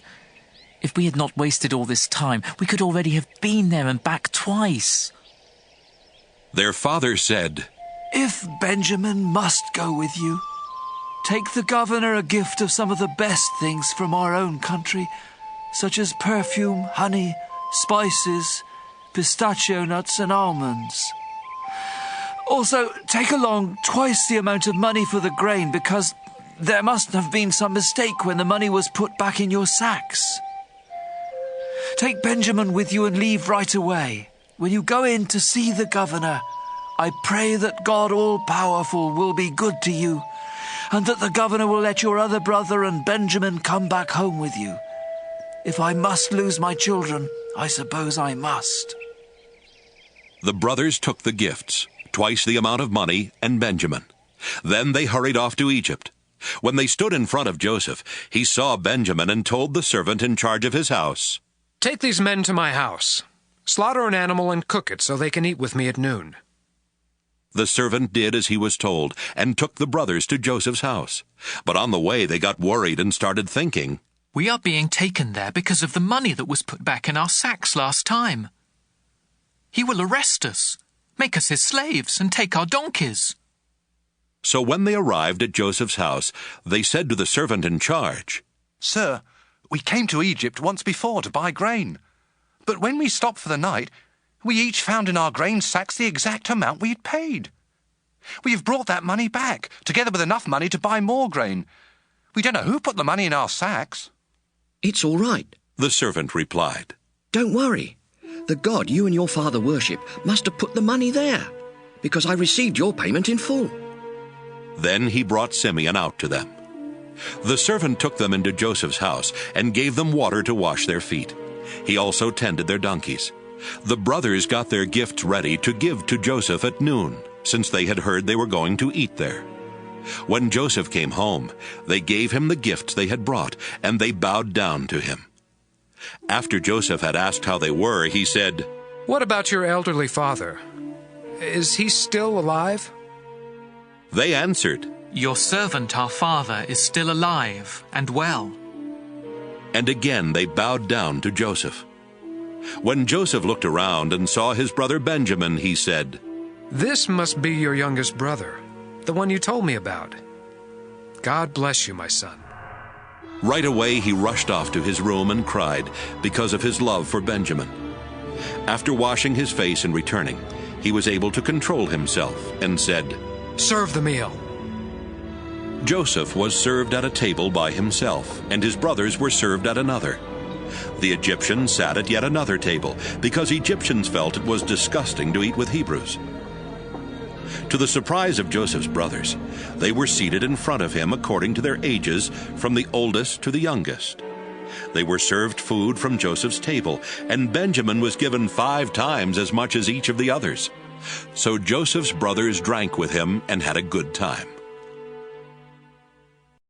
Genesis 44. Later, Joseph told the servant in charge of his house, "Fill the men's grain sacks with as much as they can hold, and put their money in the sacks. Also, put my silver cup in the sack of the youngest brother." The servant did as he was told. Early the next morning, the men were sent on their way with their donkeys. But they had not gone far from the city when Joseph told the servant, "Go after those men. When you catch them, say, 'My master has been good to you, so why have you stolen his silver cup? Not only does he drink from his cup, but he also uses it to learn about the future. You have done a terrible thing.'" When the servant caught up with them, he said exactly what Joseph had told him to say. But they replied, "Sir, why do you say such things? We would never do anything like that." We even returned the money we found in our grain sacks when we got back to Canaan. So why would we want to steal any silver or gold from your master's house? If you find that one of us has the cup, then kill him, and the rest of us will become your slaves." "Good," the man replied. "I'll do what you have said, but only the one who has the cup will become my slave. The rest of you can go free." Each of the brothers quickly put his sack on the ground and opened it. Joseph's servant started searching the sacks, beginning with the one that belonged to the oldest brother. When he came to Benjamin's sack, he found the cup. This upset the brothers so much that they began tearing their clothes in sorrow. Then they loaded their donkeys and returned to the city. When Judah and his brothers got there, Joseph was still at home. So they bowed down to Joseph, who asked them, "What have you done? Didn't you know I could find out?" "Sir, what can we say?" Judah replied. "How can we prove we are innocent? God has shown that we are guilty, and now all of us are your slaves, especially the one who had the cup." Joseph told them, "I would never punish all of you. Only the one who was caught with the cup will become my slave. The rest of you are free to go home to your father." Judah went over to Joseph and said, "Sir, you have as much power as the king himself, and I am only your slave. Please don't get angry if I speak. You asked us if our father was still alive and if we had any more brothers. So we told you. Our father is a very old man. In fact, he was already old when Benjamin was born. Benjamin's brother is dead. Now Benjamin is the only one of the 2 brothers who is still alive, and our father loves him very much. You ordered us to bring him here so you could see him for yourself. We told you that our father would die if Benjamin left him. But you warned us that we could never see you again unless our youngest brother came with us. So we returned to our father and reported what you had said. Later, our father told us to come back here and buy more grain. But we answered, 'We can't go back to Egypt without our youngest brother. We will never be let in to see the governor unless he is with us.' Sir, our father then reminded us that his favorite wife had given birth to 2 sons. One of them was already missing and had not been seen for a long time. My father thinks the boy was torn to pieces by some wild animal, and he said, 'I am an old man. If you take Benjamin from me and something happens to him, I will die of a broken heart.' That's why Benjamin must be with us when I go back to my father. He loves him so much that he will die if Benjamin doesn't come back with me. I promised my father that I would bring him safely home. If I don't, I told my father he could blame me the rest of my life. Sir, I am your slave. Please let me stay here in place of Benjamin and let him return home with his brothers. How can I face my father if Benjamin isn't with me? I couldn't bear to see my father in such sorrow." Genesis 45. Since Joseph could no longer control his feelings in front of his servants, he sent them out of the room. When he was alone with his brothers, he told them, "I am Joseph." Then he cried so loudly that the Egyptians heard him and told about it in the king's palace. Joseph asked his brothers if his father was still alive, but they were too frightened to answer. Joseph told them to come closer to him, and when they did, he said, "Yes, I am your brother Joseph, the one you sold into Egypt. Don't worry or blame yourselves for what you did. God is the one who sent me ahead of you to save lives. There has already been a famine for 2 years, and for 5 more years no one will plow fields or harvest grain. But God sent me on ahead of you to keep your families alive and to save you in this wonderful way. After all, you weren't really the ones who sent me here. It was God. He made me the highest official in the king's court and placed me over all Egypt. Now hurry back and tell my father that his son Joseph says, 'God has made me ruler of Egypt. Come here as quickly as you can. You will live near me in the region of Goshen with your children and grandchildren, as well as with your sheep, goats, cattle, and everything else you own. I will take care of you there during the next 5 years of famine. But if you don't come, you and your family and your animals will starve to death. All of you, including my brother Benjamin, can tell by what I have said that I really am Joseph. Tell my father about my great power here in Egypt and about everything you have seen. Hurry and bring him here." Joseph and Benjamin hugged each other and started crying. Joseph was still crying as he kissed each of his other brothers. After this, they started talking with Joseph. When it was told in the palace that Joseph's brothers had come, the king and his officials were happy. So the king said to Joseph, "Tell your brothers to load their donkeys and return to Canaan. Have them bring their father and their families here. I will give them the best land in Egypt, and they can eat and enjoy everything that grows on it. Also tell your brothers to take some wagons from Egypt for their wives and children to ride in, and be sure to have them bring their father. They can leave their possessions behind, because they will be given the best of everything in Egypt." Jacob's sons agreed to do what the king had said, and Joseph gave them wagons and food for their trip home, just as the king had ordered. Joseph gave some new clothes to each of his brothers, but to Benjamin he gave 5 new outfits and 300 pieces of silver. To his father he sent 10 donkeys loaded with the best things in Egypt, and 10 other donkeys loaded with grain and bread and other food for the return trip. Then he sent his brothers off and told them, "Don't argue on the way home." Joseph's brothers left Egypt, and when they arrived in Canaan, they told their father that Joseph was still alive and was the ruler of Egypt. But their father was so surprised that he could not believe them. Then they told him everything Joseph had said. When he saw the wagons Joseph had sent, he felt much better and said, "Now I can believe you.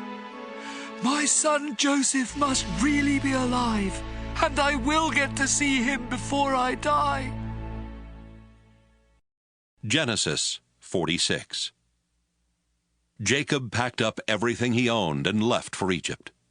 On the way, he stopped near the town of Beersheba and offered sacrifices to the God his father Isaac had worshipped.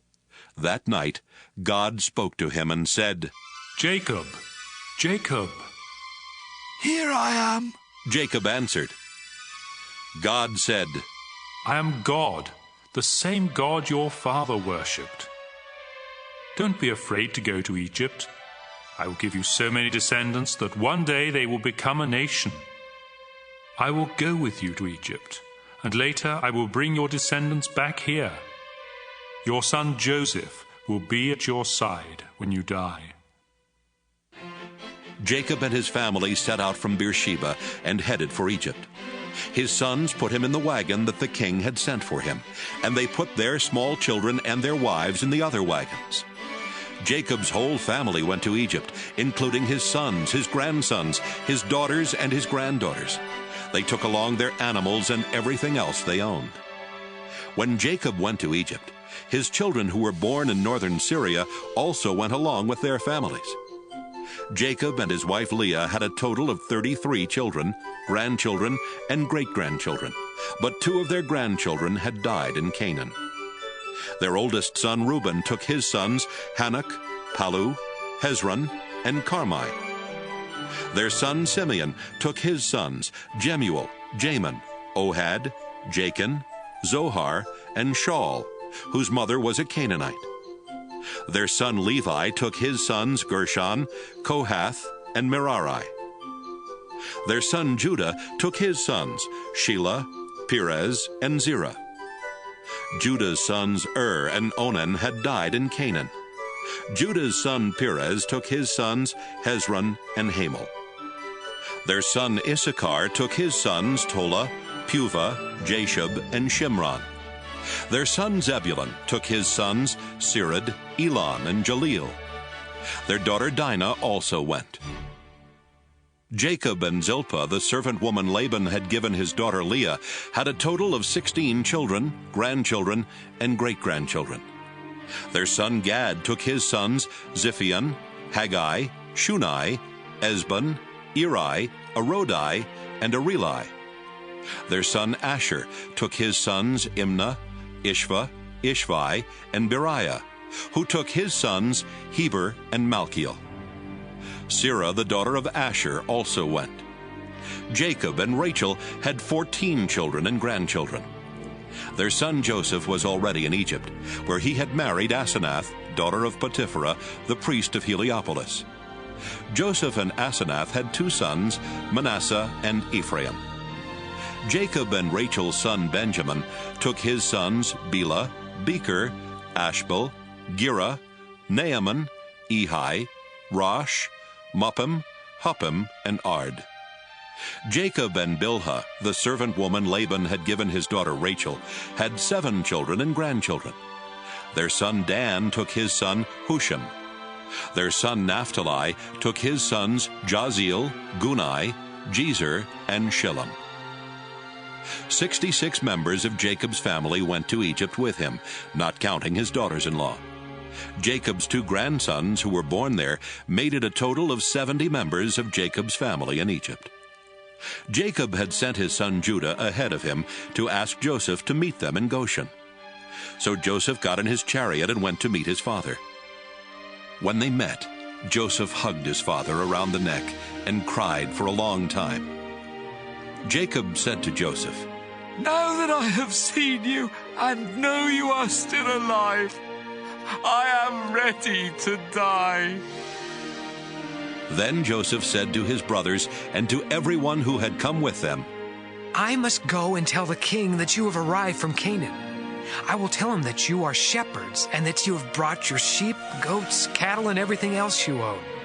The king will call you in and ask you what you do for a living.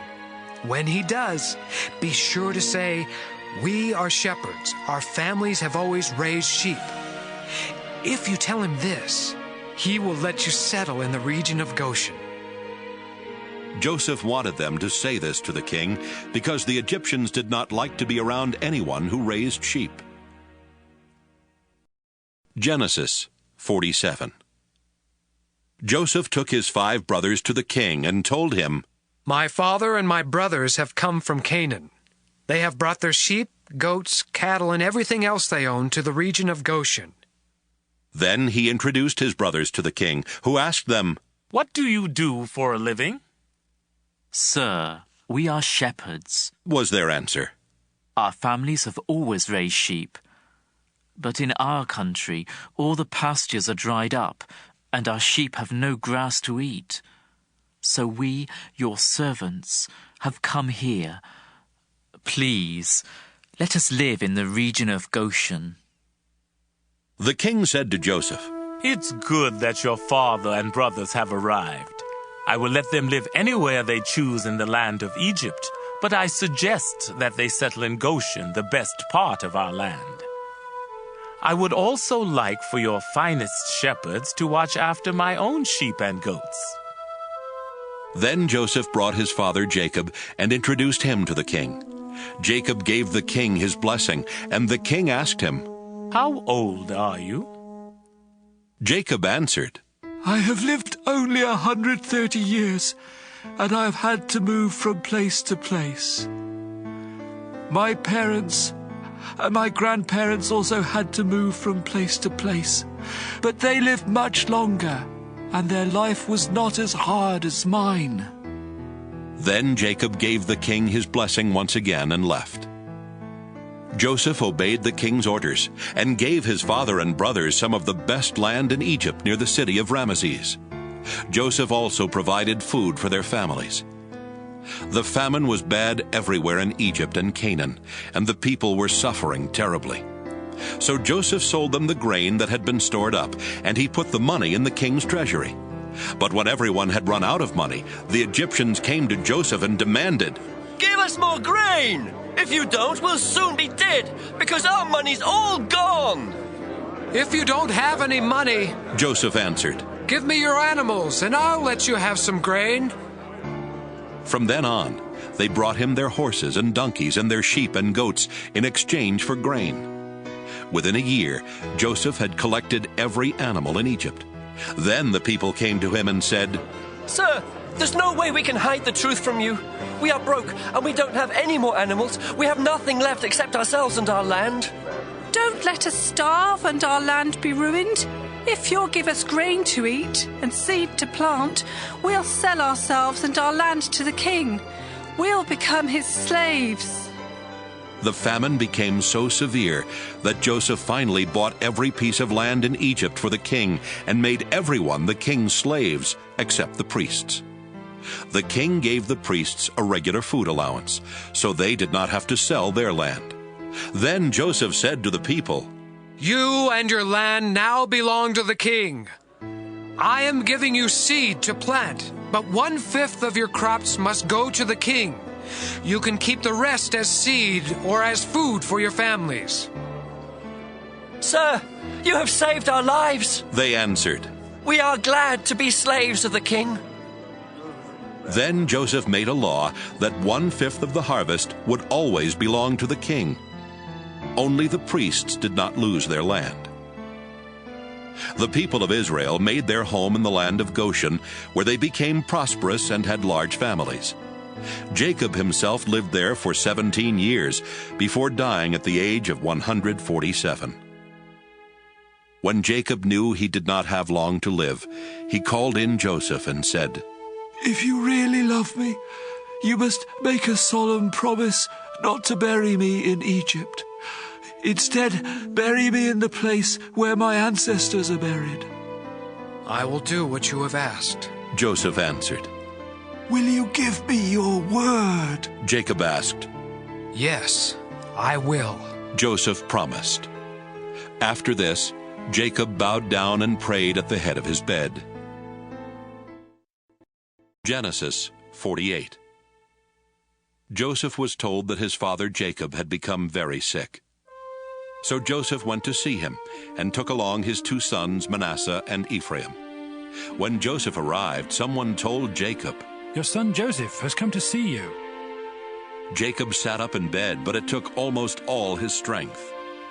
Jacob told Joseph, God all-powerful appeared to me at Luz in the land of Canaan, where he gave me his blessing and promised, I will give you a large family with many descendants that will grow into a nation.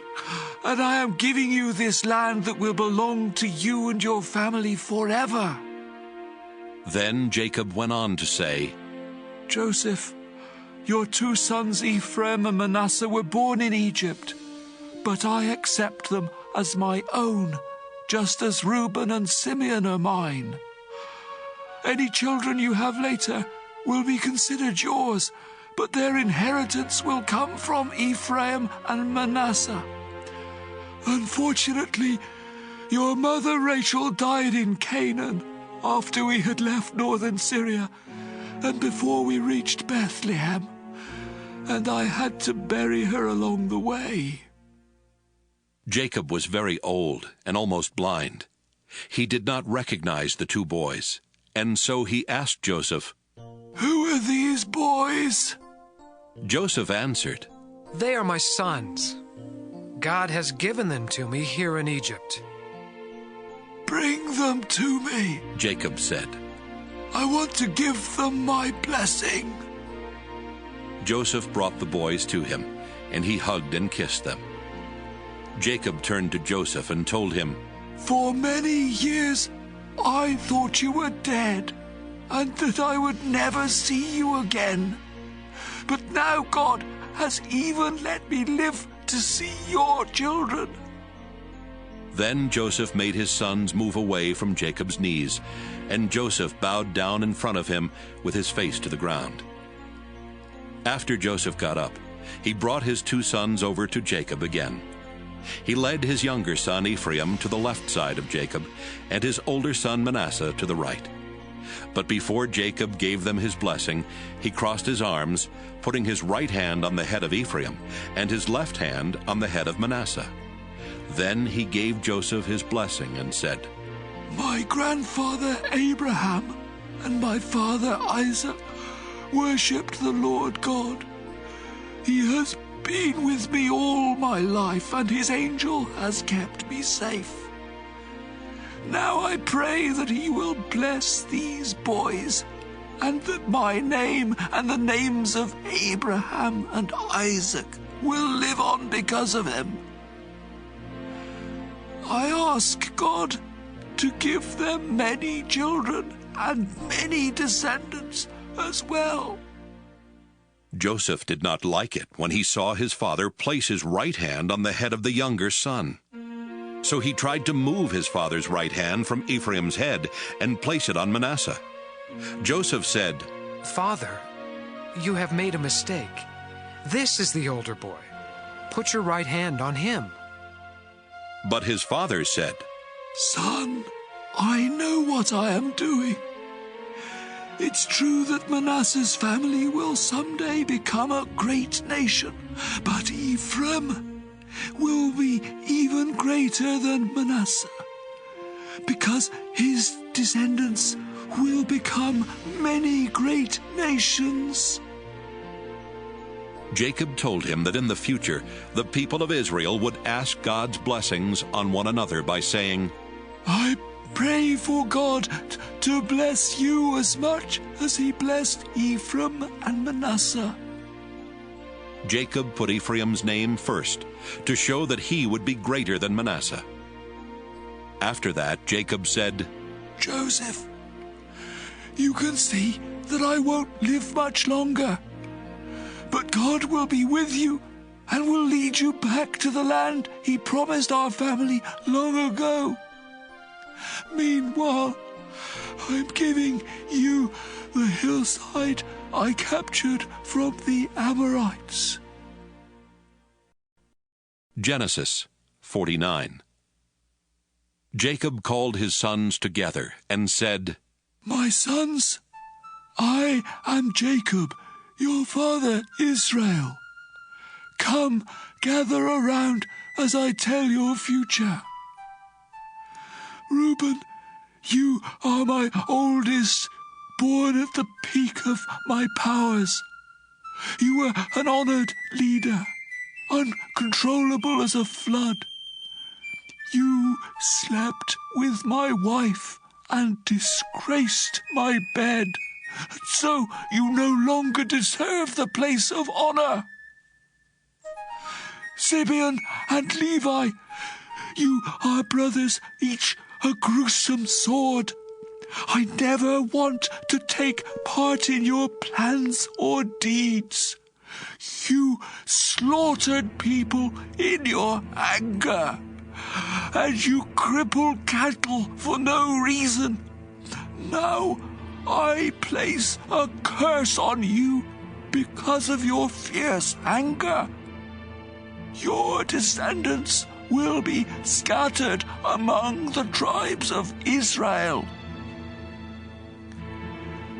Judah, you will be praised by your brothers. They will bow down to you as you defeat your enemies. My son, you are a lion ready to eat your victim. You are terribly fierce. No one will bother you. You will have power and rule until nations obey you and come bringing gifts. You will tie your donkey to a choice grapevine and wash your clothes in wine from those grapes. Your eyes are darker than wine, your teeth whiter than milk. Zebulun, you will settle along the seashore and provide safe harbors as far north as Sidon.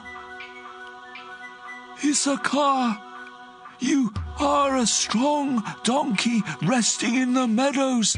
You found them so pleasant that you worked too hard and became a slave. Dan, you are the tribe that will bring justice to Israel.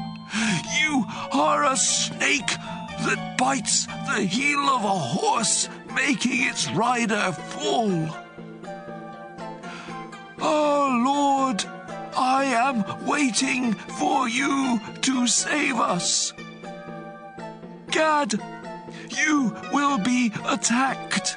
Then attack your attackers. Asher, you will eat food fancy enough for a king. Naphtali, you are a wild deer with lovely fawns. Joseph, you are a fruitful vine growing near a stream and climbing a wall. Enemies attacked with arrows, refusing to show mercy. But you stood your ground, swiftly shooting back with the help of Jacob's God, the all-powerful one. His name is the Shepherd, Israel's mighty rock. Your help came from the God your father worshipped, from God all-powerful. God will bless you with rain and streams from the earth. He will bless you with many descendants. My son, the blessings I give are better than the promise of ancient mountains or eternal hills. Joseph, I pray these blessings will come to you because you are the leader of your brothers. Benjamin, you are a fierce wolf, destroying your enemies morning and evening. These are the 12 tribes of Israel. And this is how Jacob gave each of them their proper blessings. Jacob told his sons, Soon I will die, and I want you to bury me in Machpelah cave. Abraham bought this cave as a burial place from Ephron the Hittite, and it is near the town of Mamre in Canaan. Abraham and Sarah are buried there, and so are Isaac and Rebekah. I buried Leah there too. Both the cave and the land that goes with it were bought from the Hittites. When Jacob had finished giving these instructions to his sons, he lay down on his bed and died.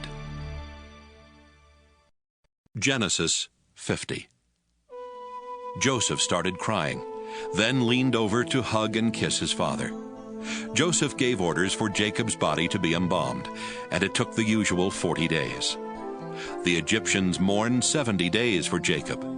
When the time of mourning was over, Joseph said to the Egyptian leaders, If you consider me your friend, please speak to the king for me. Just before my father died, he made me promise to bury him in his burial cave in Canaan. If the king will give me permission to go, I will come back here. The king answered, Go to Canaan and keep your promise to your father. When Joseph left Goshen with his brothers, his relatives, and his father's relatives to bury Jacob, many of the king's highest officials and even his military chariots and cavalry went along. The Israelites left behind only their children, their cattle, and their sheep and goats. After crossing the Jordan River and reaching Atad's threshing place, Joseph had everyone mourn and weep 7 days for his father.